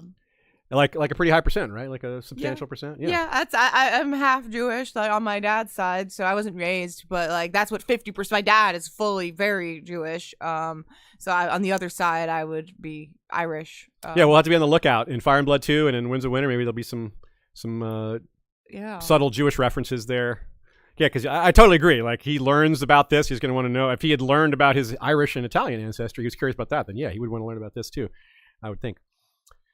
I want to just point out that I don't know if he isn't Italian. He doesn't have the Italian genetics he thought he did, but he's whatever connection he thought he had is still there. You're right. Just because the genetics turn out to be different. I agree with you. You're right. You're right. It's about it's not necessarily your blood, but where you put your focus and your energy and how you're raised and all that stuff. You're right. It's not all about birth. That's going too far. He's gonna channel that when writing about young Griff. Young Griff, like really thinking he was Valyrian, and then he's like, "Oh, but I'm not. But I kind of am." Yeah. It's still my destiny. It's what I'm meant to do. I'm not quitting now. Given everything discussed, given that Lys is an island, given their questionable ethics as a city overall on average, another form of fan favorite organized crime prominent in Lys is piracy. Hey, mafia stories are fun, so are pirate stories. If it's not happening to you, it can be kind of interesting to read about. So sailing skills are common. They don't have a standing military, so private mercenary forces, sell sails, that kind of thing is going to come up. And of course, as we mentioned at the start, they have a proximity to that eternal haunt of pirates, the Stepstones. And they have a bit of a Stepstones-like situation going on in Lys, given that, like I said, where they're positioned in the corner of Essos, right around the curve where Essos bends around and goes north, where there's all those cities in the Narrow Sea. And then if you go east, you get to go past the Jade Gates and all that. So Lys is nicely sit in the middle, which makes them wealthy from trade, but also piracy. And anywhere there's lots of trade, there's piracy. Those two things always go together. And who more famous for piracy in the pages of A Song of Ice and Fire proper than Salladhor Saan? He is Lyseni. The Saan family has been active for 300 years. It seems to be something that developed in the aftermath of the Doom. Well after the Doom, but still, it wasn't something that probably could have gotten heavily off the ground with the Dragon Lord still around. Sargasso Saan was active late in the reign of Aegon I. He apparently founded their line of pirate lords and kings that are still active today, although it's possible there was someone before him, a Saan that was around even closer to the Century of Blood. Sathos Saan was commissioned by the Lyseni government to clear out the Basilisk Isles, but after successfully doing so, he just took their place. He's like, all the pirates are gone. I'm going to be the pirate now. He became Pirate King of the Basilisk Isles for 30 years. There's something very unique about the situation, though, isn't there, Sean?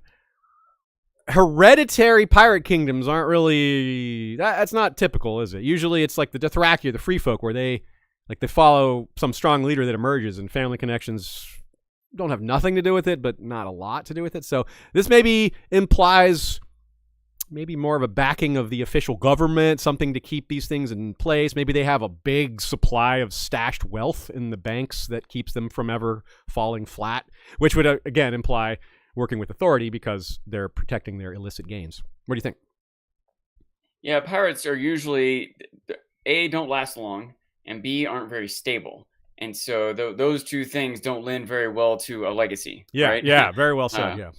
So, but when they do, usually it's not called piracy, right? Yeah. It is, but it's really... privateering or... Exactly. The government on some level is allowing it and condoning it, pushing it or whatever. Turning a blind eye. In those scenarios, you might be given some sort of stability. Your child might inherit your wealth that you gain through piracy, but the government isn't calling you a pirate. They're calling you a privateer or a captain or, a warrior against Spain and good job, and they make you a knight or whatever, but really you're just being a pirate. A lot of it, I think, might be, if you, here, can bring up the show Our Flag Means Death for a funny comparison. Most pirates go into piracy because they have pretty much no other choice. They are destitute, poor, something like that. That's the rank and file pirates. But the Sans, you get the sense that piracy and lice, it's like the floor is higher for when you get started. It's like a justifiable way to make a living rather than something you just do as a last resort. Because I think they start off with more money. There's more wealth already from the get-go. There's this lack of desperation. It's actually more lucrative, and given it's more accepted, then it's not denigrated as by society as a choice, or at least not by as many people in society, especially when you have pirate kings that last 300 years. Something's keeping that going. We've had some good theories on that, but there might be more. There's probably more to it than that too. A British person, however destitute they might be, who enacts piracy against a British ship is going to be more ostracized, that's true, punished, whatever. But if you're doing it against some foreign entity, and people in the steppe zones are almost entirely doing it against foreign entities, right? You're not hurting your own people and your own culture by being a pirate against the Westerosi or the whoever, Bravosi or whoever else, so your own people might be more okay with you doing it. They might not call it piracy. The rest of the world might call it piracy, but the Lyseni are like, no, I'm a sailor. I'm an admiral, Yeah. I'm a businessman. I'm regulating my own town's waters. Right, that's what organized crime guys say, like the Dons, they're like, I'm a businessman. It's like, okay, yeah. You're in the business of violence and, and theft and all that stuff. Okay, so regionally, though, when they're fighting the other free cities or involved outside with opponents who are not of their own ethnicity, or in this case, related ethnicity, like Mir and Tyrosh, they fight a lot. It's usually with money. They don't have a lot of soldiers. They do have a standing army, but it's mostly just they use money to purchase sellswords and sell sales when it comes up. Here's a quote to describe not just that, but what we were just describing with piracy and the different ways it can be discussed semantically. Many of their conflicts are so-called trade wars fought entirely at sea, wherein the ships of the combatants are granted licenses to prey upon those of the foes. A practice that Grand Maester Marion once termed piracy with a wax seal. During the trade war, only the crews of the warring ships faced death or piracy. The cities themselves were never threatened, and no battles were fought on land. So that's a really important point. The decision makers are removed from consequences. These wars are fought like it's like a game that happens off, in some other room to them. They suffer no consequences other than wealth going up and down, of which they have so much that they can generally afford to take hits, and obviously they're happy when they get gains. But that's a huge deal, right? They're without any consequences for the decision makers. There's no incentive to stop this cycle unless the lower classes can rise up and break that hold of authority.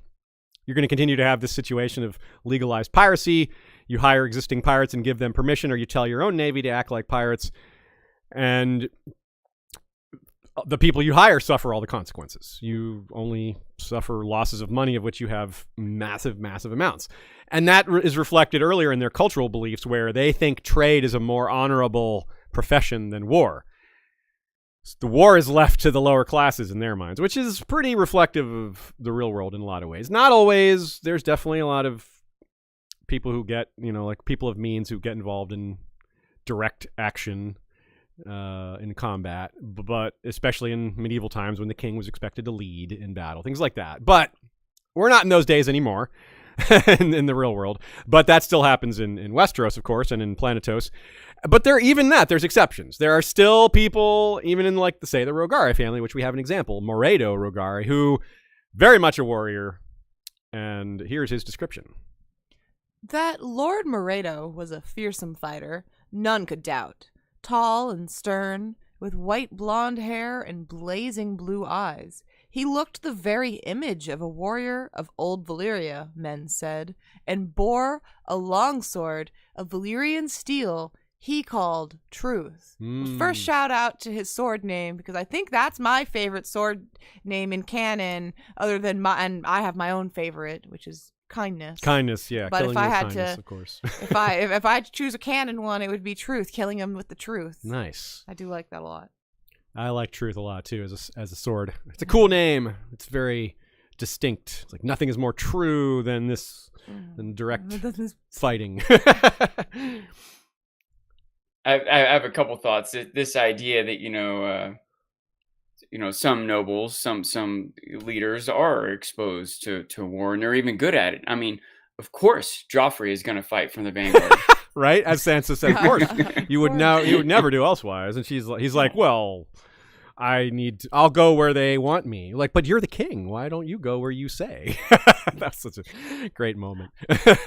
I also want to say that I don't know. I'm kind of torn on the sword naming thing. Like, to me, it's a tool of death and violence. It's awful. I don't like it, and I don't like the idea of the swords getting named. That's truth. More virtuous things like truth or kindness. I mean, there is a truth to it, and there is an irony to it. I get it, but I'm hesitant to call it my favorite. But what might be my favorite is Widow's Wail. Yeah. I mean, that's what it really is. it's more accurate. And it's ironic that Joffrey uses this. That I don't want to give him credit for that wisdom. Sword. It's even more true. What's truer than Although truth? I will say, reading the description of Lord Moredo Rogare is definitely gives me like flashbacks to eugenic, Nazi Germany type thought. Like, this is the true ideal, blonde hair, blue eyed, tall and stern, straight backed kind of warrior. It seems to me like there's a little undertone of that as well. I think so. Yeah. I can see that. Especially with that whole purity thing, and it's hard to escape those vibes. Yep. Which is why we keep coming back to it looks pretty, but it's evil AF. I mean, not necessarily Moredo specifically. The same is true he's of just the some truth. guy. It looks good sometimes, but it can be evil. Yeah, like if that sword's wielded by Jon Snow, then heck yeah. But this Moredo Rogare guy, he's I don't know. He doesn't have Jon Snow's goodness.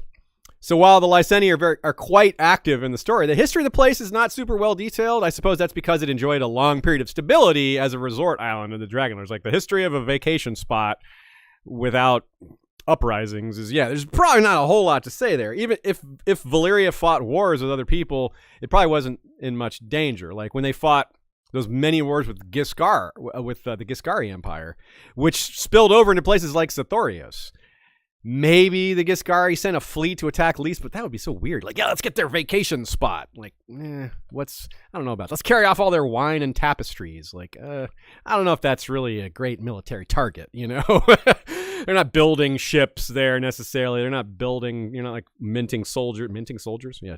Training slave soldiers, that kind of stuff. So, and I also don't think the Valyria itself would have had to deal with as much piracy because dragons can really handle that in ways that other navies can't. So all these factors have changed now, though, that it's fully independent. It has to have a navy at all times. It has to be worried about other people coming for it, even if that's not super likely. If they didn't have a navy and very high walls, then maybe it would be likely. Someone would be like, oh, look at that. It's wide open to be taken. I wonder if it had walls when the Dragon Lords were ruling there. I wonder if it needed that. And then people are like, we're not going to... No need for walls when you have dragons. I don't know. Maybe the walls came after.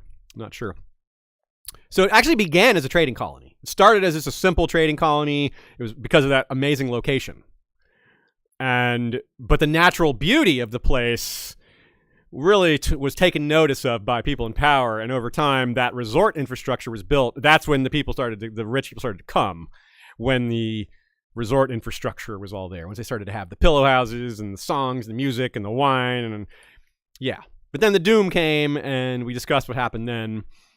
The dragons and dragon lords were killed by the citizens. Sean wondered how many there were. We don't know. Probably not a lot, but there were some. It seems not unlikely there was quite a lot of resentment built up to the Dragon Lords, especially perhaps among some of the citizens that maybe weren't treated so well by the elite and their families hadn't been treated well, just going back for centuries, potentially. The new Lyseni leaders, given this place is a resort town, effectively, they didn't have a military for a while, and Volantis took advantage of that. Volantis conquered them during this really early in the Century of Blood.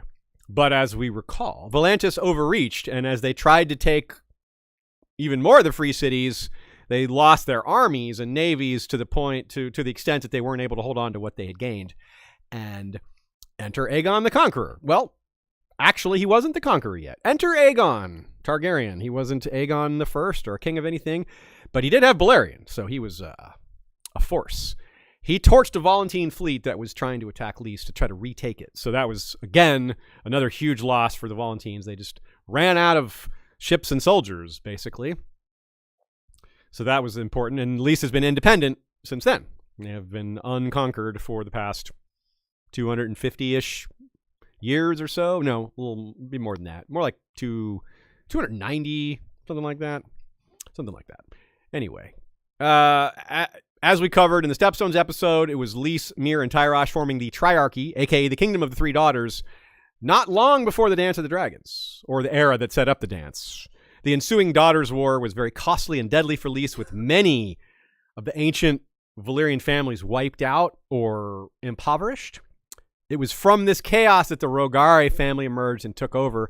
Their first great coup was Prince Viserys, that they had as a hostage after the Battle of the Gullet. Sean, question? When was that? Oh, which thing? The Daughters' War? Yeah. It was circa the 120s. So it would have been early before the Dance of the Dragons. Dance of the Dragons was 129 to 131, and Viserys was taken in like 129 or 130, taken hostage. But generations past Aegon destroying that fleet. Yeah, well past. Yeah, like more than 100 years later. So they were already a wealthy, powerful family, but they got such a massive ransom for Viserys that included marriage to him. Part of the ransom was that, and that was, Viserys wanted that. He had already fallen for Lara, who was a much older woman, but young. She was like 21. So imagine you're a 13-year-old and you have this wealthy, hot 21-year-old princess type. Well, she's not actually a princess, but she came on by marrying Tell him. me more. Yeah, so of course, Viserys is like, yes, I this condition of my release, I support fully. I want to marry her and stay married her and have her kids. And of course, that's where Aegon the Unworthy and Aemon have her kids. She could have his kids. Yeah, whatever. He wants to bear them. He was so besotted, he was willing to carry the children in his womb. Yeah, no, he's a Targaryen. He thought children were hatched in eggs. Yeah. He was willing to spend some They're time sitting on the changeable. eggs First himself. one, then the other. You know, dragons are. So. Yeah, he had his own egg. Yeah, you're right. So, so they got a massive haul for this ransom. Not only princess level, which brought more after that. Like once you have the queen, eventually that gets you even more. Of course, she never did become queen. She left. She didn't like it. She didn't like Westeros. She didn't, even after she had kids.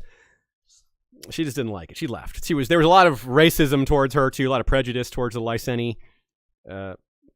But so that didn't help. Which I think is interesting because he really is channeling the real racism against Italian people in the U.S. and other places, of course. Absolutely. But like today, we don't see a lot of that because they're pretty well assimilated these days. Yeah. But her experience wouldn't have been that abnormal. Yeah. It does bear mentioning that Italian is one of the few cultures that people still kind of openly get away with some things that you wouldn't get away with other minorities, you know? Yeah, I mean, I was just like talking about gesturing. Yeah, I don't know if that's offensive, but that's just like channeling the vibe of an Italian person. You don't mean that to be. I don't know if I would say that about a different culture, though. You're right. Maybe I don't know. Okay, maybe yeah, I shouldn't speak on that. Maybe I'm not Italian, maybe that so is. I can't speak on that. Maybe that was rude. I don't know, but yeah, like the Taco Bell dog that's Mexican, but that was offensive, right? They got rid of that because it was offensive. The same thing as like Little Caesar being pizza, and that's Roman, not Italian necessarily, but still, like you see that like on like characters and stuff, kind of. Yeah, it is a little more quote unquote acceptable in a way that maybe it shouldn't be. There are, I mean, it can be tricky as we're on eggshells through this conversation. Yeah. There are pieces of culture that are true or real or historic, or even the people in that culture would even be proud of.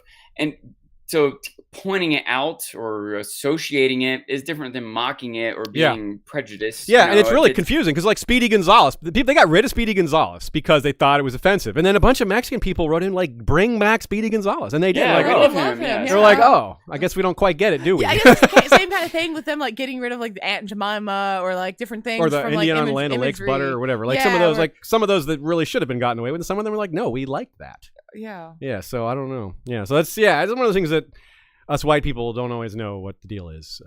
Yeah, so we got to be careful, and that's a good way to be cautious with that sort of thing. But yeah, you're right. It is true that like the Lyseni, their gods, their language, their influence was very much resented by a lot of Westerosi nobles and commoners because they were opening pillow houses, they were asserting their authority, they had businesses, so people were dealing with them on a regular basis. It wasn't just the nobility, but the nobility resented them for racism and power reasons, and the citizenry mostly just the racism, I guess, because they weren't taking power from them. Yeah, I imagine there was a lot of like moralism involved in it. Yeah, you know, with all the sex work and all that. Yeah, you're right. Like, so you could get them worked up about it by being like, look, these Lyseni and their dens of sin and all that. Like, I could see people being pretty biased against them. In that quote you read earlier about the girl who was at the Maiden's Day cattle show, which was all the princesses and girls that were lined up so that Aegon the Third could choose a bride because he was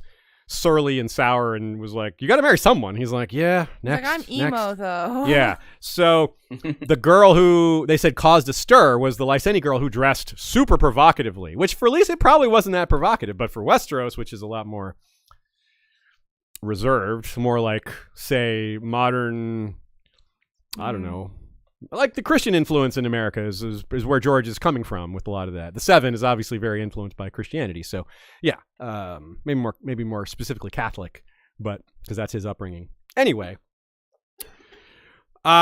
with all that, okay, so Drazenko Rogare, brother of Lysandro. Lysandro was the big dog of the Rogare family. He named himself Magister for Life, which when there was a guy who did that in Volantis, and they killed him. Now, that was Bellicio, Triarch Bellicio. They killed him right away. Rogare was not killed. That's a reference. There's a guy that did that in Rome, and they killed him too. Yeah, that Caesar guy. Not Little Caesar, full-sized Caesar. Yeah. But that's a reference. The Bellicio. Yeah, the right? Bill Belichick of the Patriots. Yeah, that's right. Yeah, he was a Volantine Patriot, but that's the actual line. Yeah. So, Lysandro did have an unhappy ending, but it wasn't the citizens rising up and murdering him because he dared name himself Magister for Life. What's that? I was just gonna say there's a million happy endings in these, but here's an unhappy. So they got massive banking power. Like I said, at one point they were more powerful than the Iron Bank, which was probably the only time in the history of the world that someone was more powerful than the Iron Bank since maybe early in their days of their existence, in terms of financial wealth, that is. His brother Drzenko married the Princess of Dorne. Remember, Dorne is independent at this point, so there's another huge power grab. So they have the marriage of the Princess of Dorne and marriage to the king, the heir to Westeros, because at this point Viserys was next. Eventually that changed, but yeah. Anyway, he did become king later, but after Lara was gone. So, but after their pretty brief run, they had this run of maybe 3 to 4 years. I forget exactly, but it was pretty short. Drzenko and Lysandro died in quote-unquote accidents on the same day. And far, far apart from each other. And it's openly stated in Fire and Blood that it was probably the Faceless Men. It's like, you usually don't see that. Like, usually it's like the Faceless Men are a little more subtle than that. But everybody's like, who else could do that? was the thought. Not only because of their rivalry with the Iron Bank, but because who else could pull that off? Like Lysandro's pleasure barge just sunk suddenly, and everyone died. and Drzenko died of poison, I think it was. So, yeah. Another poison. That's also a sort of mafia type thing. You got to like take out the key members of the other family all at once. You can't give a chance for they'll go into hiding. Yeah, if you kill 3 of them, the 4th one's gonna like hole up and never like, oh shit, they're coming for me, you know. And they will still have their followers. The war will start. But if they're all gone all at once, we're like, all right, what's anyone gonna do now? Yeah, it's like cutting the head off the serpent, but there's several heads. You got to cut the head off. It's like a hydra. Yeah. So Lysaro took over. Lysaro was the eldest son of Lysandro, but he was nowhere near as smart. Do you think he was Lysaroful? Yeah, he was Lysaroful. Yeah. That missing the AN in his name is everything. Lysaro is no Lysandro. He did have, just shows how much wealth they had. This dude just hired 1,000 Unsullied. We saw how much Danny paid for them. For 8,000, included a dragon. I mean, as part of the price. I mean, damn, like those things are expensive. And Lysandro gave Lara Sandok the Shadow, who you brought up, Sean. Sandok the Shadow, a slave like him, 7 feet tall, extremely fearsome, cut face, dark skin, wears silk, and is very good with music actually as well. Mute. Tywin, again, he's the one that had the Valyrian steel blade in the hand of a slave. So that's, pretty badass. Elite slave warrior, but, So they had multiple Valyrian steel blades, clearly, because Moredo had Truth, and then Sandok has his blade as well, his black sword. So after the Rogare family collapses, Lys had their revenge on them for their up-jumping themselves and putting themselves up. Several more were killed. Some were sent into slavery. So talk about the ultimate fall. Talking about karma. When Lysara was caught and asked what happened to all the gold that was invested in the Rogare Bank, because the Rogare Bank defaulted. It just didn't have all the deposits. He laughed. He was on trial. He laughed. Like, what did you do with all the gold? What happened to all the gold? And he started laughing and pointing at different magistrates he had bribed. He's like, I gave it to him and him and him and him. And then they shut him up and scourged him to death, which is, they whipped him to death. So pretty violent. And the ones who he pointed at, nothing happened to them. They voted for his execution. So. And paid off all the people with the money that they got to not go after them. Exactly. But they couldn't pay off Moredo. Moredo was not caught up in this fall. He escaped Westeros. He escaped the fate of his family in Westeros. Went to Bravos. Must have had some money. Maybe had some at the Iron Bank. Even though the Faceless Men took out his family, apparently, he still was able to go there, hire an army, and attack the Lyseni, his fellow Lyseni that turned on his family. It must have gone pretty well. We don't hear about what exactly happens. It was revenge for the revenge, the cycle of violence. But because the Maester in Fire and Blood's like, we don't have time for this story. It's a whole nother thing. I'm like, please, we have time? No, we do have time. But we don't know the story. It must have gone pretty well, though, because 3 years later, he was still around, and he was able to take his brother's bones off of that temple and bury them properly in the family crypt. So he still had a family crypt after all that. He still had the ability to go back and live there. So they must have settled their differences. Nina calls this one of the many cliffhangers in Fire and Blood. Yeah, because this is ongoing at the end of Fire and Blood. So Moredo, we don't know what happened to him, and one of the other brothers, Lotho, went on to help found the Bank of Old Town. He took his cut of the wealth that he got away with and helped start the Bank of Old Town, which is still extant. It's still around, as if the High Towers needed more wealth. But and then Lara went back to Lys, divorcing Viserys in the year after that, in 139. What was the range of this Rogare little dynasty? How long from their rise to their fall, approximately? Only about 4 years. They emerged kind of at the end of the Dance of the Dragons, or during the ending of it, and then held power for a few years, and then it was 130. So the dance ended in 131. Moredo's attack on Lys was in 135, and he buried his brother in 138, and then Lara left Viserys and returned to Lys in 139, the year after. So that was probably part of why she returned, was Moredo settled things and got the family resituated, and there was an agreement they could come back, and she just presumably was like, okay, I'm ready to go back too. Yeah, Lara is worthy of more attention later, but her whole story is too big for here, just like the whole Rogare story is too big for here, because we hardly covered any of the stuff that happened on the Westerosi side. All right, moving on a little. Let's talk. Nina mentioned this earlier, this comparison. Lys is a bit like the Republic of Florence, is one of the best comparisons, which lasted just short of, and now, of course, it was Jasiki who said Sicily, which also makes sense because Sicily is an island, whereas Florence is mainland Italy. So it's maybe a combination of the two. Now, the Republic of Florence lasted just short of 420 years, a nice round number. Nice. It was also an oligarchy. It was also a major naval/trading power, banking as well, because they had a coin called the florin that became one of, if not the biggest international coins in that era, which further increased their prestige and their wealth, and also speaks to that concept of the Lysene coin, with the naked woman being out there and itself being an advertisement for the city and what it's all about. Like the florin, everybody knows the florin comes from Florence. That's the name of the coin. They also had heavy use of mercenaries, Florence. They would not have a big standing army, but they had a lot of money, and they would use that to hire mercenaries whenever they would go to war. The Gonfaloniere, again, that term comes up. The Gonfaloniere chooses the Signoria, which is the ruling council of Florence. But the Florentine Guild, every 2 months, chooses the Gonfaloniere. So there's this like circle of elections that one chooses one, that chooses the other, that chooses the original. So it's kind of a neat kind of like circle of balance of power, I suppose, is the idea.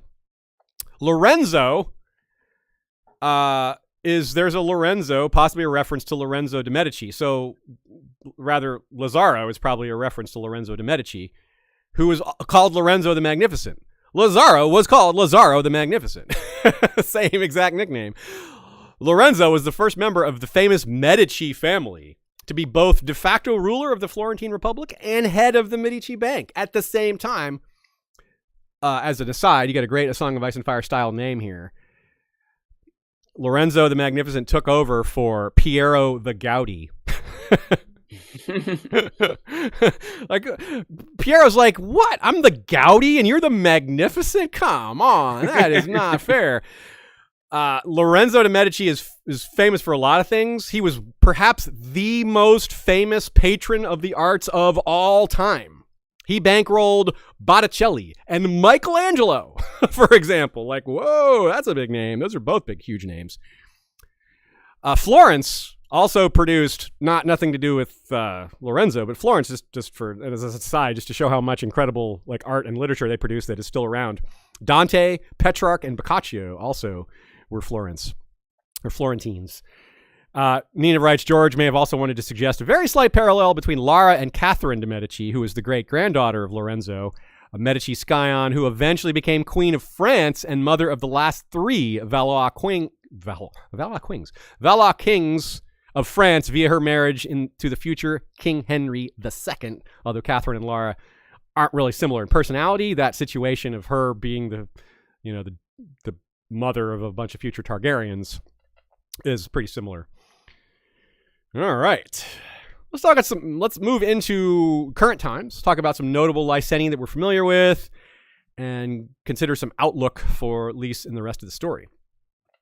Davos was rescued by Lyseni. Of course, those were Salador San's men, but they were the smart ones that didn't get caught on the other side of the boom chain, so they were able to save him.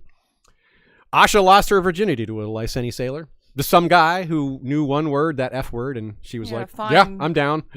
Yeah, he had to find Dirk. He had to find Dirk, yes. Of course, Sereni of Lys, we mentioned. That's the mother of Shiera Seastar. Nina writes, in the ever-charmless story of Rogar Baratheon, his brothers allegedly brought him 7 virgin sex slaves from Lys, along with 40 older Lyseni sex slaves, whom Rogar, his brothers, his cousins, and his friends proceeded to rape 2 nights before his wedding to Alyssa Velaryon. Yeah, Rogar Baratheon is real bad. We'll have more to say about him when we discuss more Fire and Blood. We've already discussed him somewhat in some of our Fire and Blood episodes, but yeah, he's a real piece of work, that guy. Lazono Mar, spy master for the Golden Company. Very dripping with jewelry and secrets, is a Lyseni. Shea briefly mentions Sarah, and we mentioned Sarah at the beginning with Nina's blog post. She is the possible mother of young Griff, Phagon, whom Illyrio, quote, found in a Lysene pillow house. Which brings us to Varys, who, according to Pycelle, was born in Lys, which might be why there's this connection between Illyrio, Varys, and Lys. Although Illyrio's just a rich guy, he could have connections to Lys for a number of reasons. But given there's all this Blackfire theorizing and solid evidence of around them, you gotta maybe think about some of these connections. Varys is perhaps the most intriguing Lyseni character, if he's Lyseni. Again, the idea that he came from Lys comes from Pycelle, who it would be a weird thing for Pycelle to make up, but like, why would he say that? Like, it doesn't make Varys look worse to most people. Maybe to Pycelle it does, but even if he didn't make it up, he might just be wrong. Like, how does Pycelle know that? Because Varys told him? Why are we sure Varys told him the truth? You know, it comes up when he says that to Ned. He's like, he's Lyseni, don't you? And a eunuch. He's like, everybody knows he's a eunuch. like he was a slave. It may have been more about being a slave than being Lyseni. He's like, oh, he was born a slave to talk, to like, oh, he's not worthy of this lordship position that he has. Pycelle hates Varys, and turns out for good reason. More worthy to work up from slave to that position. I agree. Like, whoa, yeah. impressive. In some ways, just get it because he was born into it. Yeah. Yeah, I agree with you there. He showed a lot of skill, and also Pycelle was right though, because he was right to be wary of Varys, who murdered him. So, not that Pycelle was right about a whole lot else, but there's that. And Varys himself has skills at training slaves, not bed slaves necessarily, but the little birds that he employs to sneak around the palace and steal stuff and speak to him in a secret language that only he understands and cut their tongues out. It's pretty evil stuff there, Varys. So he's definitely got connections to, those are slaves, right? There's no other really way to put that. So that's a big deal. Recall, we're told he joined a traveling troupe and he was cut in Myr. And that's where he learned all his skills, because it was after being cut that he decided to live. Again, this is all according to him, right? So it's all a grain of salt stuff here. The reason I'm a little skeptical that he was actually born in Lys is because Illyrio and Tyrion discuss Varys' background, and Lys doesn't come up. And maybe it's just not relevant because he was 12 and he got established elsewhere. Just his place of birth isn't necessarily relevant if it doesn't have that much to do with his ongoing story. Still, something to think about. He comes from a place that has trained a lot of slaves, and he trained slaves himself, and Now, the idea that he himself is a Blackfire takes a hit when you consider so many people from Lys have silver hair and purple eyes. Varys doesn't have purple eyes, but I mean, really, how does that add to the possibility that he's a Targaryen if so many people from Lys have that hair color? Because then he's shaving it to disguise it. So anyway, small point there. Also, those ships. We've talked about the ships a few times. The 2 Lysene pirate ships, the Elephant and the Goodheart. Yes. Now, in Fire and Blood, Gildain tells of Alan Valerian. We mentioned the elephant, right? That he captures an elephant when he defeats the Sea Lord of Braavos. And he's like, don't forget about the elephant, when Unwin Peak is chewing him out for wrecking their battle plans. Nina points out that that ship, the Elephant, is going through the Stepstones, and we have theorized it's going to be captured by Orain Waters, who is a Valarian by descent. And we have an elephant ship and an elephant mentioned by Alan Valarian, this, ancestor of Orain Waters. And yeah, it's not entirely clear what this link is, but there's slave ship, people being found, possible way for Dany to find out what's happening at Hardhome, which would bring her north, which would get her involved in the others. So Nina doesn't think that's a coincidence. And when she laid it out for me, I was like, I got to agree. That's probably not a coincidence. Valarian bastard, semi-royal fleet in the Stepstones, elephant, Good Heart, and True Heart. The True Heart was the name of the ship that Alan Valarian sank. The Good Heart is the name of the ship, and there's elephants on both. Okay, boom. Like, that's a lot of stuff. That sounds like watered seeds, right? Not just planted seeds. Watered seeds. Yeah, watered seeds. Very good. Yeah. And of course, there's lots of sellswords and sell sails there, which brings us to another point of connection to current plots in A Song of Ice and Fire. Humphrey Hightower, Sir Humphrey Hightower, excuse me, one of the sons of the Lord Hightower, was sent there to hire sell sails to fight Euron. If the sell sails knew that's who they were fighting against, maybe they'd be better off not taking this deal. They're like, no, actually, that dude's probably going to summon Krakens. We don't want to fight him. On the other hand, maybe they want to switch sides and be like, sure, we'll take your money, then flip to Euron and be on his side. But part of why he expects this to work, meaning Lord Hightower and son Humphrey, is that Lynesse lives there. That's his sister, Jorah's former wife. She's still a concubine of Tragar or Mullen, who is a Lysene merchant prince. Very wealthy, very connected, very much an owner of many ships. So that's that. What an awkward reuniting that will be. Like, hey, sis, how's it going? Haven't seen you in a while. You ran off with Jorah and hooked up with this merchant prince, huh? Great. Can I ask you a favor? Is there any potential that Jorah reruns into her? I don't know that she would have a reason to leave there, but if Dany goes to Lys and he's back in her good graces, then yeah. Yeah. I actually didn't think of that. That's a good call, Sean. Good catch. They could. I don't know how likely it is or how meaningful it would, like what the point of it would be, but there could be character, something, yeah. Just to maybe it puts him in a mood, and that kicks off some other event. I don't know. You're right though. Yeah. It's a worthy consideration. It maybe puts her. Maybe she's not happy there, and that gives him some. Yeah. I don't know. In fact, Nina has it in the notes here too. I just didn't notice it. She says, "Yeah, I wonder if Dany would run into either of them with Jorah in tow, perhaps." So yeah, she thought of that too. So yeah, you guys are on the same page. That's a great call. Speaking of other powerful people, other queens besides Dany, we got Cersei, whose friend, Lady Merryweather. I mean, friend in quotes in a lot of ways because she's her friend, but not really her friend. Lady Merryweather is from Myr, but she claims to have powerful friends in Lys, which, given those connections and all that, makes sense. And Cersei thinks, given how hot and rich she is, she's like, meaning Lady Merryweather, she's like, I'm not surprised she has friends in those powerful places. Like, yeah. On the very unpleasant side, Victarion captures a ship bound for Lys on his way to Meereen, the Willing Maiden, a very unfair, untrue, deeply ironic name. This was a ship who was responsible for capturing people and selling them into sex slavery. Not willing at all, in fact. For his part, too, Victarion ordered the captured girls into being burned. He sacrificed them. That was that scene where he put the 7 girls in honor of the 7 gods and also in honor of R'hllor for the burning and also in honor of the drowned god for sinking them out at sea. Victarion's very cruel, weird way of honoring multiple gods at once. He thought they were singing as it ended, but they were screaming. Man, this dude is messed up.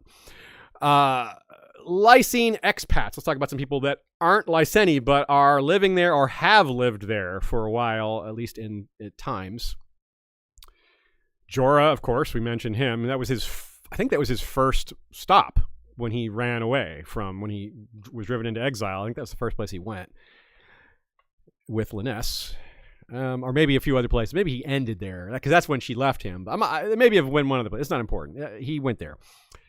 John Connington supposedly drank himself to death there, but obviously he didn't. So it's not clear whether he was actually there or not.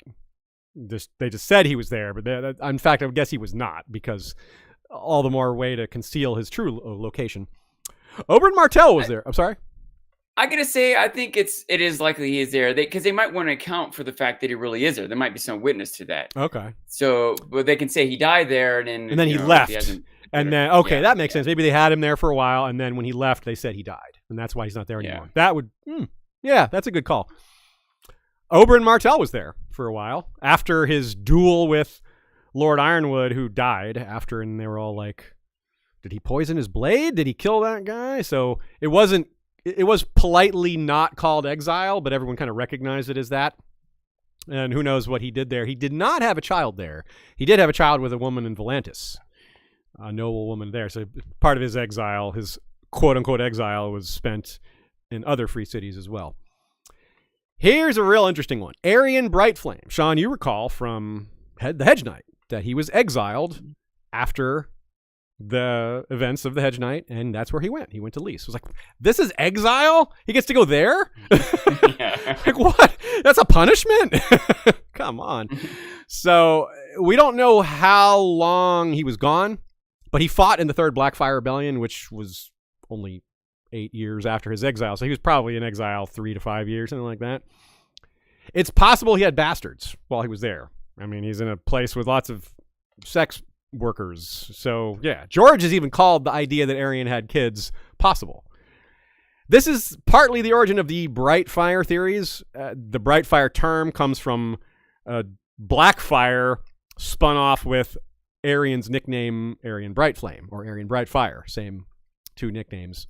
So Brightfire theories meaning that there are people in the story or that are out there that have his heritage. Varys is possible as one of those.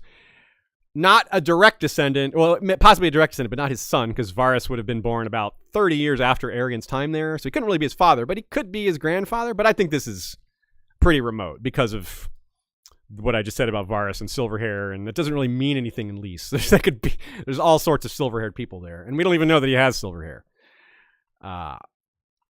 But it's also something I can imagine George creating as a possibility, but realizing it's too much of a new thing to go down. Yeah. It is a better theory than Varys being a mermaid, though. Yeah. Maybe not as fun, though. And again, just to reiterate, it's if Varys has a connection to Lys, which he might, we don't see it. Maybe that's where his child slaves come from, but probably not, because Illyrio's probably gets them from Pentos or something. But his anti-magic stance also might not help, given there's all these gods and goddesses of Lys that seem to be related. And speaking of black magic, Elio Garcia, none other than the author of the World of Ice and Fire, who we had on earlier this year, he alluded to Aerion Brightflame's black magic dabbling, which is alluded to in a few places. He says that the fandom has under-theorized about this. He thinks that it's a bigger deal than people are making, and we make a big deal of almost everything. So that really says something. So it makes a lot of sense that his exile there allowed him to dabble further. It was like, what else does he have to do? Sex workers, drinking, and being a Targaryen, which means having dragon dreams maybe and trying to figure all that out. I don't know. If he dabbled in black magic, this would be a place to do it, given those gods we referred to earlier and all that. He could have learned some things there. And Nina says maybe he learned about breeding and magic and sorcery and things like that. Consider Visenya, who was not his direct ancestor, but obviously a big part of the Targaryen family before. She was said to dabble in dark sorceries too. And there's this theory that somehow that there's magic involved in the birth of Maegor, because she was married to Aegon for a long time, and she didn't have a kid till she was 42. So that's a little odd, right? And Maegor himself, being what he was, is like, that kid is not all right. Something's wrong with that boy. So the idea that he was conceived partially through sorcery is out there. It's not solid enough for us to bank on or anything like that, but Lyseni, black magic, Aryan, breeding, black. Yeah, these things have, there's a little something there, maybe more than a little, but it's not something we know well. Something to tweak the imagination for you. And you wonder how well he was treated there, given how whether they approve and highlight and seek heritage. Him being an actual Targaryen they may have treated him really nicely there. Or not, because they killed the Dragon Lords. But they didn't kill him, so, those days were gone. Corianne Wild. She was used in a plot by Rogare Baratheon, here he comes again, to separate Jaehaerys and Alysanne. They didn't want Jaehaerys and Alysanne to marry. They didn't want an incestuous marriage, so they tried to stop that. Instead, this didn't happen. According to her, she never actually hooked up with Jaehaerys because he wasn't down for that. But she hooked up with a married knight and eloped with him and went off to Essos. And he died as a sellsword, because that's when you're a knight who moves to Essos, you become a sellsword, apparently. That's just the only way to make a living, apparently. Which I get. What else are they good at? Fighting what are your other skills? Are you raised as a farmer? No. Or is there farming to do? No. That's the thing. When you're a knight in Westeros, you mostly just train. There aren't that many battles. When you go to Essos, sellsword business happening all the time. And these are it's sort of a cashing in on your investment too. You already own the blade and the armor, and you've had the training. It makes sense to make use of it, I guess. Yeah, it does. Yeah. So she was married to this guy. Yeah. I guess it makes sense to go kill people for a living. If you're a killer, it makes sense to go kill people. Yeah. Remember, that's what Sandor said. That's what a knight is. It's a killer. Oh, the wisdom of the hound. Some people just want to get paid for it. So try to be, again, I'm against violence and killing and war and all, but on some level, maybe you're being paid to protect people. Yeah, right? Yeah. You end up you're protecting a town from this army, and you kill people in the other army, but on some level, maybe you're trying to do a good thing. Yeah. And on some level, a standing army, a knight's training in Westeros, part of the point of that is to maintain peace. Like the most successful army. Yeah. Doesn't go to war, right? Like no one wants to mess with him, so a war doesn't happen. That's That's a good point. Yeah. So by going overseas and doing that, he's pretty much guaranteeing he's going to get into fights, and probably in situations that are not as ethical as defense. Because defense is pretty ethical overall. Like even if you have to kill people to do it, it's usually okay. From a very high level. Obviously, there's lots of nuance to that. Yeah. But if you're going to join a sellsword company, you're going to kill people. Like it's a lot more likely. If not most certain. of the sellsword companies aren't picking and choosing who's they're as likely to be hired to go attack a town as to defend a town. Right. So. They are sometimes hired to defend, you're right. But they're hired to defend when danger is imminent, usually, not just as a standing defense force. Although sometimes they are. But that takes a lot more money. Usually you can't afford to just pay them that much all the time. So Corianne Wild found herself without a husband anymore, ended up enslaved in a pillow house, but rose beyond that, and eventually became a mistress of her own pillow house and wrote the book A Caution for Young Girls, an infamous book that is featured in Fire and Blood. I thought Martin wrote that. Oh, yeah, you're right. George R. R. Martin wrote that. Then there's The Black Swan, a similar-ish story. Johanna Swan was captured by Shirako Lohar, or captured by pirates and sold to Lys. And her family wouldn't pay for her. They wouldn't pay her ransom. She's a 15-year-old noble daughter of House Swan. Her lord of that time was a real jerk. He was like, nah, I'm not paying for that. Too expensive. I'm like, what? So she ended up in a pillow house, but was so smooth about it and so good at manipulating powerful people, I guess, or just a powerful personality. She hooked up with Shirako Lohar, the Lysene admiral, during the Dance of the Dragons and the Triarchy. We might see him in House of the Dragon. He was a, quote, rival for her affections. So he didn't have her all to himself. He was a rival for her affections. And one of those rivals killed him. And that kicked off the end of the Triarchy, and thus the Daughters' War, which indirectly led to the rise of the Rogare family.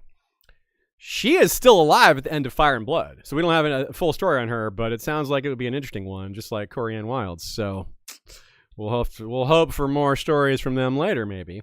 And another somewhat related example, Sarah Targaryen. Oh yeah, Sean, go ahead. Swan is still like a house that exists, right? Isn't they're one of the Marcher Lord houses, one of the defenders of the Dornish marches against the Dornish raids. They're Stormland's house, kind of right there with Selmy and Dondarrion and Caron. Is there a Swan character? I keep wanting to say Balon Swan. He's one of the he's one of the good Kingsguard, one of the ones who seems like a decent guy. Okay. Yeah. He's the one that's currently in Dorne.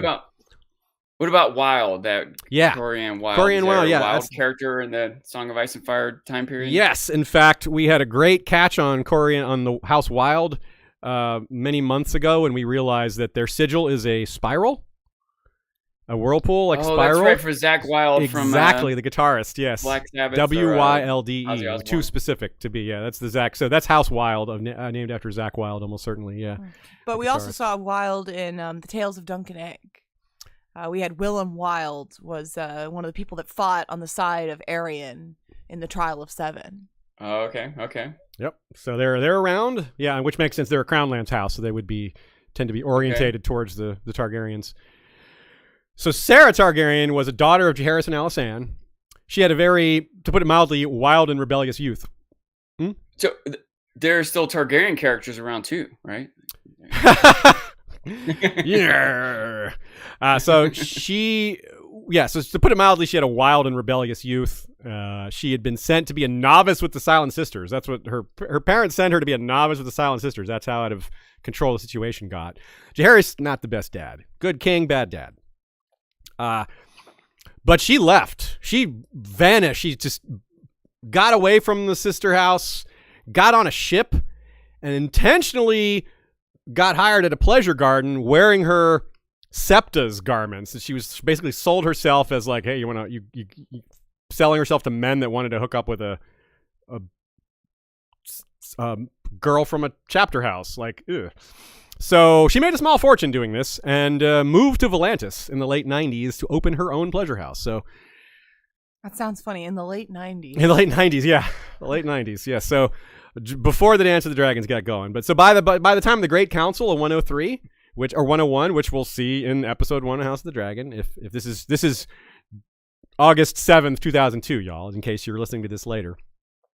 These characters probably won't make it on the TV show, but she had 3 sons that we said she had with different people that she had lovers over the years, some of which, these were all rich and powerful lovers. So those 3 all went to make their claim for the Iron Throne at the Great Council of 101, but she stayed home. She's like, nah, I've already got my own kingdom here in Volantis. At that point, she was about 34, 35 years old. So we can hope we'll see her elsewhere, not in House of the Dragon, but in another project, perhaps. Yeah, there's a good chance for that. Alysanne was always really hoping she would come back. They really just was sad about how it worked out with her and always wanted to rebuild that bridge. Never happened. Alysanne had hired spies to keep a watch on her, though. That would be part of this story. If we ever got a story on her, these spies keeping an eye on her would be part of the, like, how the narrative could be told. They could be some of the POVs. I think that would be really neat. I might have misheard you or misremember, but did you say August 7th, 2002? Did I say that? 2022. I meant to say, yes. Today is August 7th, 2022. If it was 2002, what is this strange technology we're using? A podcast? What is that? Yeah, good catch. So yeah, that would be really interesting to see Sarah's story or Corian's story or Joanna Swan's story. We probably won't get all 3 because there's similarities between them, but maybe 1 or 2. But maybe 1 or 2, yes. They're all not that far apart timeline-wise. Like Corian Wild would have been first, then Sarah, and they'd be alive at the same time, and then the Black Swan 10 or 20 years later. And of course, Prince, we mentioned already, but it bears repeating, Prince Viserys, who became King Viserys II, was there as a hostage, and then married Lara Rogare and all that business. And currently, Edric Storm is there. That's where he's hiding. And his outlook is interesting because on the TV show, Gendry ended up with Storm's End. That makes sense, right? But in A Song of Ice and Fire, Gendry and Edric Storm are 2 characters. In the show, they did the old law of conservation of characters and kind of made Gendry 1 character. Gendry Edric was like Gedrick. Gendrick? Isn't that what we called him? Something like that. So Edric Storm could be the one that gets Storm's End in the books, or it could still be Gendry, or I don't know, but this is... By the way... Wonder what he's doing there. Probably having a good time, but... I don't know if there's necessarily a reason to question it, but we don't actually know that he's there. We know he was sent there. That's true. He may not still be there. Right. You're right. We have... It might be in the appendix that he's there. But George might have just put that Okay. just to keep us unaware that he's moved, like until he's ready to tell us that he's moved on. But yeah, I mean, and that's another character that could come up when Dany/Tyrion go there. If Dany/Tyrion, Jorah, and others go there, be like, hey, I'm Edric Storm. You need an heir to House Baratheon? Pick me. I'm on your team, squad. Yeah, I'm ready to go back to Westeros. I'm tired of all these pillow houses. It's a strange thing to hear a 15-year-old boy say, but maybe, this is Robert's son. He's like, I want to reclaim and be like my father. My father didn't hang out. Well, actually, he would have. Your father totally would have just hung out in pleasure houses all day. Yeah. But when he was young, like you, he also would have gone out fighting. And that's, so go get that hammered, young Edric, and see what's up. We'd rather have you in the story than hanging out in Lys, I think. So, let's wrap this up. I'd rather stay in the pillow house than get my hammer. I couldn't even lift that hammer. Heck. I could lift a fine long dirk, though. So again, will we see it in Song of Ice and Fire? I lean towards yes.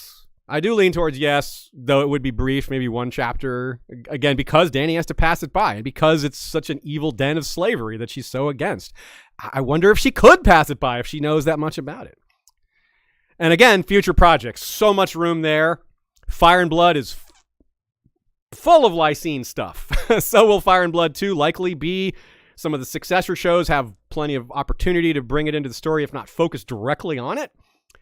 I mean, anyone starting in Westeros or the Narrow Sea is going to pass it, and anyone starting in Atlantis going the other way is going to pass it. So there's all these stories that could involve it, even if it's not the focus. I mean, yeah.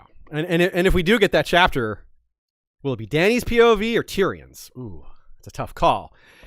Given Dany's been there before, I would guess her. She's the one that has small memories of it. So, but again, she would hate the place. She would process it differently than when she was if she was 9 or 10, seeing it. She wouldn't understand about all the slavery and all that. Just a 9-year-old's not going to figure all that out. She's too scared and doesn't know what's going on. Her brother's making her paranoid about the hired knives of the usurper. She got bigger problems at that point than to piece together how society works as a 9-year-old. But given how much she's come to hate slavery, yeah, we'll see. But if it's not destroyed or devastated otherwise by Dany or maybe in some other manner that we haven't thought of, it's at least well positioned to survive the long night.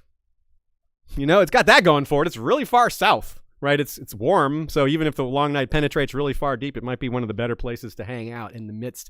Although I don't know if you want to be around a bunch of nervous Valyrian mafia types. Maybe it's not the best place to be. Maybe it just seems like, see, I'm falling for it too. It looks nice. It seems nice, but it's evil. Don't fall for it. Even after all that, I'm falling for it. That's how insidious it is. That's how the coercion works. That's how they sell you on it. That's how they sell evil. All right. That is our episode. Thank you for coming, everybody. We really appreciate your listening. We appreciate your comments. Here's a comment from our good friend Dom Tartaglia, who says, my favorite sword name is Heartsbane for the same reason Sean likes Widow's Wail. That's a truthful statement about what a sword is for. Yeah. Yeah, we had a similar thought, too, from Guilty Undertaker, who said Heartsbane and Red Rain. Red Rain, similar in that they, are evocative of what it really is. What a sword is actually used for. Yeah. For killing. Yes. Sandor would agree with those names. I think Sandor would prefer those names to... Of course, Sandor doesn't approve of naming swords. Well, that's show Sandor. Right? Book Sandor may not care. Okay, our trivia question. The question was, who is the first Lysene character we see on screen? Did anyone guess it? Did you have anyone? We did get people who guessed Salladhor Saan and people who guessed Dorea. Dorea is correct. All Dorea right. was in Dany 2 or 3. And we had people questioning I think Varys' Lyseni heritage as well. Like, well, would it be Varys? Well, is he really Lyseni? They went through the same thing you went through before you outlined. If he's Lyseni, he's the second one we see on screen. Okay. Because he appears in Catelyn 4 with Littlefinger's first appearance as well. What a chapter. Catelyn meets Littlefinger and, well, not meets, but she knew him already. But Littlefinger and Varys' first introduction to readers are in Catelyn 4 in the same chapter. It's like, whoa, here come the big intriguers. The chapter of intriguers. But yeah, Dorea, who Viserys had already slept with, which we sort of saw on the TV show in that scene where they're talking about the different dragons, and Viserys gets mad at her after she's like, have you ever seen a dragon, and all that, and he becomes a real jerk. I mean, he was already a real jerk. He was just in a good mood, so he wasn't so bad. But then he turned into a jerk. So, Dorea. Yeah, so Dorea, of course, is not a traitor to Dany in the books like she is in the show. In the show, she teams up with... who is it she teams up with? She teams with Zaro, right? No, doesn't she? It's... Isn't it when they're in Karth that she... the Zaro, Zaro's Zondoxos. yeah. I don't know why you need to say his full name. I think that was represented. I just totally brain farted there. So yeah, he and her steal Dany's dragons in this TV show, but in the books, Dorea dies in the Red Waste. Also notable. She just can't handle the desert, which, I mean, go figure. I also think it's notable that she doesn't look like Lyseni in the show. No, they give her brown hair. They just make her just very hot. normal. Yeah. But yeah, Roxanne she's just McKee's hot. the Yeah. actress, yeah. Yeah, like they just made her hot. Yeah, they made her hot. No, she was already hot. No, I agree. I think she's in a show of very beautiful people. I do think she's a top 5 beautiful person. Yes. In my opinion. In my opinion. No argument from me. But yeah, so in the book, she is blonde and blue-eyed, though, and is given to Dany as a gift during her wedding, along with Irri and Jiki, who are not blonde-haired, who are not Lyseni. I had a thought going back to the mid-roll. Okay. The question Lady Mormont asked about who would have Dragonstone at the end of A Song of Ice and Fire. And I don't mean this, okay, but my thought is that will there be an end of A Song of Ice and Fire? And I don't mean that to be like question George finishing the books. I just mean that there's so many entities and so many different stages that I don't think that everything's going to have this tidy ending, right? Every character and can't wrap up every character. Isn't going to be summed up, right? Yeah. It's going to be an ongoing thing. So there may be some sort of decision made about who's in charge of Dragonstone, but I can imagine it not being addressed or being an ongoing thing that isn't final or whatever. So much depends on who actually has the throne at the end. If there is a throne at the end, it becomes difficult to. If there's no one with Targaryen heritage left, then it's not going to be a blood thing. Just give it to young Griff. Like, you're not really a Targaryen, but you're the closest thing we got. You can have it, kid. But I don't really expect young Griff to survive this series either. really against that notion in terms of odds. Like just beyond Dragonstone, like let's just say Dany was Queen of Westeros at the end of A Song of Ice and Fire. Well, wait, you think that's the end of A Song of Ice and Fire? Yeah. You don't think what she does has is no heirs, part of this Song right? of Ice and Fire? Who's the Prince of Dragonstone? Like, who's she going to nominate? That still has to be settled, even if she's the Like, even if her heirs are settled, maybe she marries Jon Snow and they have a baby miraculously. Okay, you think that's the end of A Song of Ice and Fire? Yeah. Like, you don't think what that baby goes on to do is going to be part of the story? We would still be wondering for sure, like what happened. Yeah. All right, everybody. We mentioned a few of our other episodes. In this one, we talked about the Mother Royne episode, the 10,000 Ships episode, several other World of Ice and Fire episodes like the Stepstones, and whichever one we talked about with and 7 Times Never Kill Man. I've lost track of which one that was. The 9 Penny Kings episode with Stephen Atwell we talked about a little bit. That's amongst our Blackfire collection of episodes. Next time is the Young Dragon, Daeron the First, the dragon who conquered without dragons. It beat out on our Patreon, amongst our Patreon voters. That topic was beat out the topics Red Mountains, the Free City of Tyrosh, and the Basilisk Isles. You can join in on Patreon and get involved in voting and other topics by signing up at patreon.com/History of Westeros. You can also sign up to get our bonus episodes through your Spotify subscription. You can just add on a few bucks a month to get all our bonus episodes. It should be right there in the link of the episode in the description. You can also go straight to our website and find all links to all these things, as well as links to other places to support us financially or non. And we appreciate any support in any manner it comes. We're very lucky to be doing this, so anything is gravy that you all want to send us. All right. Thanks to anyone who came live. Thanks to Nina very much for her notes. Thank you for being a patron or financial supporter if you are one. Thanks to Joey, Jesse, Kevin, and Michael for the music and maps that make our show look and sound so much cooler. Thanks to our mods over on Facebook and Discord and elsewhere who help keep the discussions flowing and friendly. And if you want to get some History of Westeros merch, head over to Threadless historyofwesteros.com/history of Westeros. Is that the right link? I think so. Yeah. I'm like, I don't normally. We get had the there links in the that way. description. You don't need to have. I don't need to say it out You loud. can just go The to link is right there. historyofwesteros.com and there's a link, shirts or. Bunch of new designs now. We got dragon eggs. We got shirts. It is stickers. historyofwesteros.com. I mean, historyofwesteros.threadless.com. Oh yeah, historyofwesteros.threadless.com. There it is. Okay. Or just go to our website. But yeah, we've got, and this is the really fun part with our new logo that you've probably noticed, that's designed by Fox and Brambles, with the dragon egg and the dragon. We have on the website multiple variants, so you could get shirt or sticker, mug, or I don't know, whatever merch you want, with Drogon's egg, Rhaegal's egg, Viserion's egg, a rainbow egg, purple or blue. So we have some options for you. And so my hope is that eventually at like a History of Westeros meetup at like Ice and FireCon next year, perhaps, we could see like, oh, you're in the purple dragon egg. Or there's a pink dragon egg too. And I'm hoping Sean gets the pink one. Does that...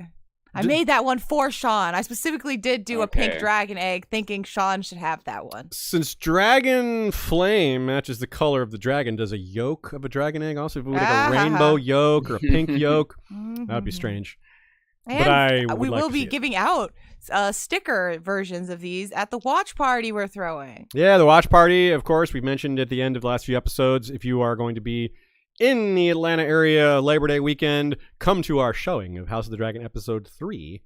It's free. Yeah, you can register at bit.ly/hotdparty. How nice is that? Hot D party. Sounds like something the Lyseni would be throwing. They would have lots of fine long dirks at that party. But no. This is a watch party. And we're not watching...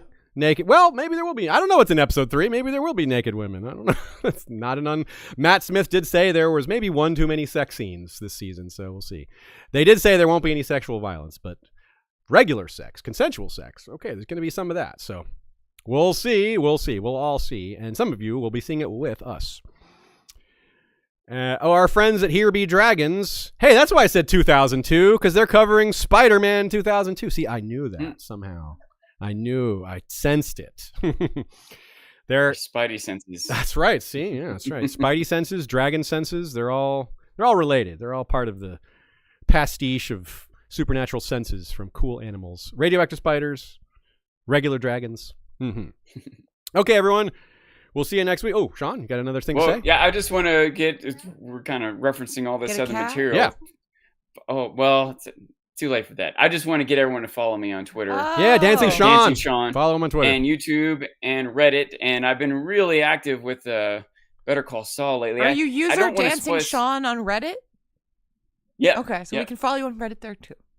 Yeah. I haven't, Better Call Saul's, it's getting toward the end of the season and sort of mysterious things are unraveling. I don't want to spoil everything, so I haven't posted that much on Twitter or Facebook. There's a Better Call Saul Facebook group, and on Reddit, there's a group, where I can post without worrying about spoilers. I've written a novel worth of stuff about it. So anyone has any thoughts about that, I would love to engage with you on Better Call Saul. And just to shout that out, additionally, Sean has a lot of things Sean predicted about Better Call Saul have come true. So you've definitely analyzed it well. And it's not just predictions. They've written it well. That too. That for sure too. But it's not just predictions, of course. You've analyzed characters and the way they shoot things and filming, filming techniques and all that other goodness. They put a lot of meaning into it, which helps make predictions if you really look at everything. But it also helps it be more meaningful. Yeah, it pays off. Analyzing all like A Song of Ice and Fire. You put the extra work in and studying it, it's not going to disappoint you. You're just going to find more cool stuff, and that's a mark of a strong creation. I think it's part of why I'm so drawn to both Martin's writings and Better Call Saul, because there's so clearly so much effort and depth and meaning beyond the surface is entertaining enough, but then there's so much more beyond that when you realize it and start rereading it and re-looking at it. It just adds more and more to your appreciation of it. Yeah. Levels. Yes. Levels, Jerry. Levels. All right, everybody. We'll see you next week for King Daeron the Young Dragon. And excitement builds for future projects. Until then, you know what to do, my friends. Valar, Rereadis.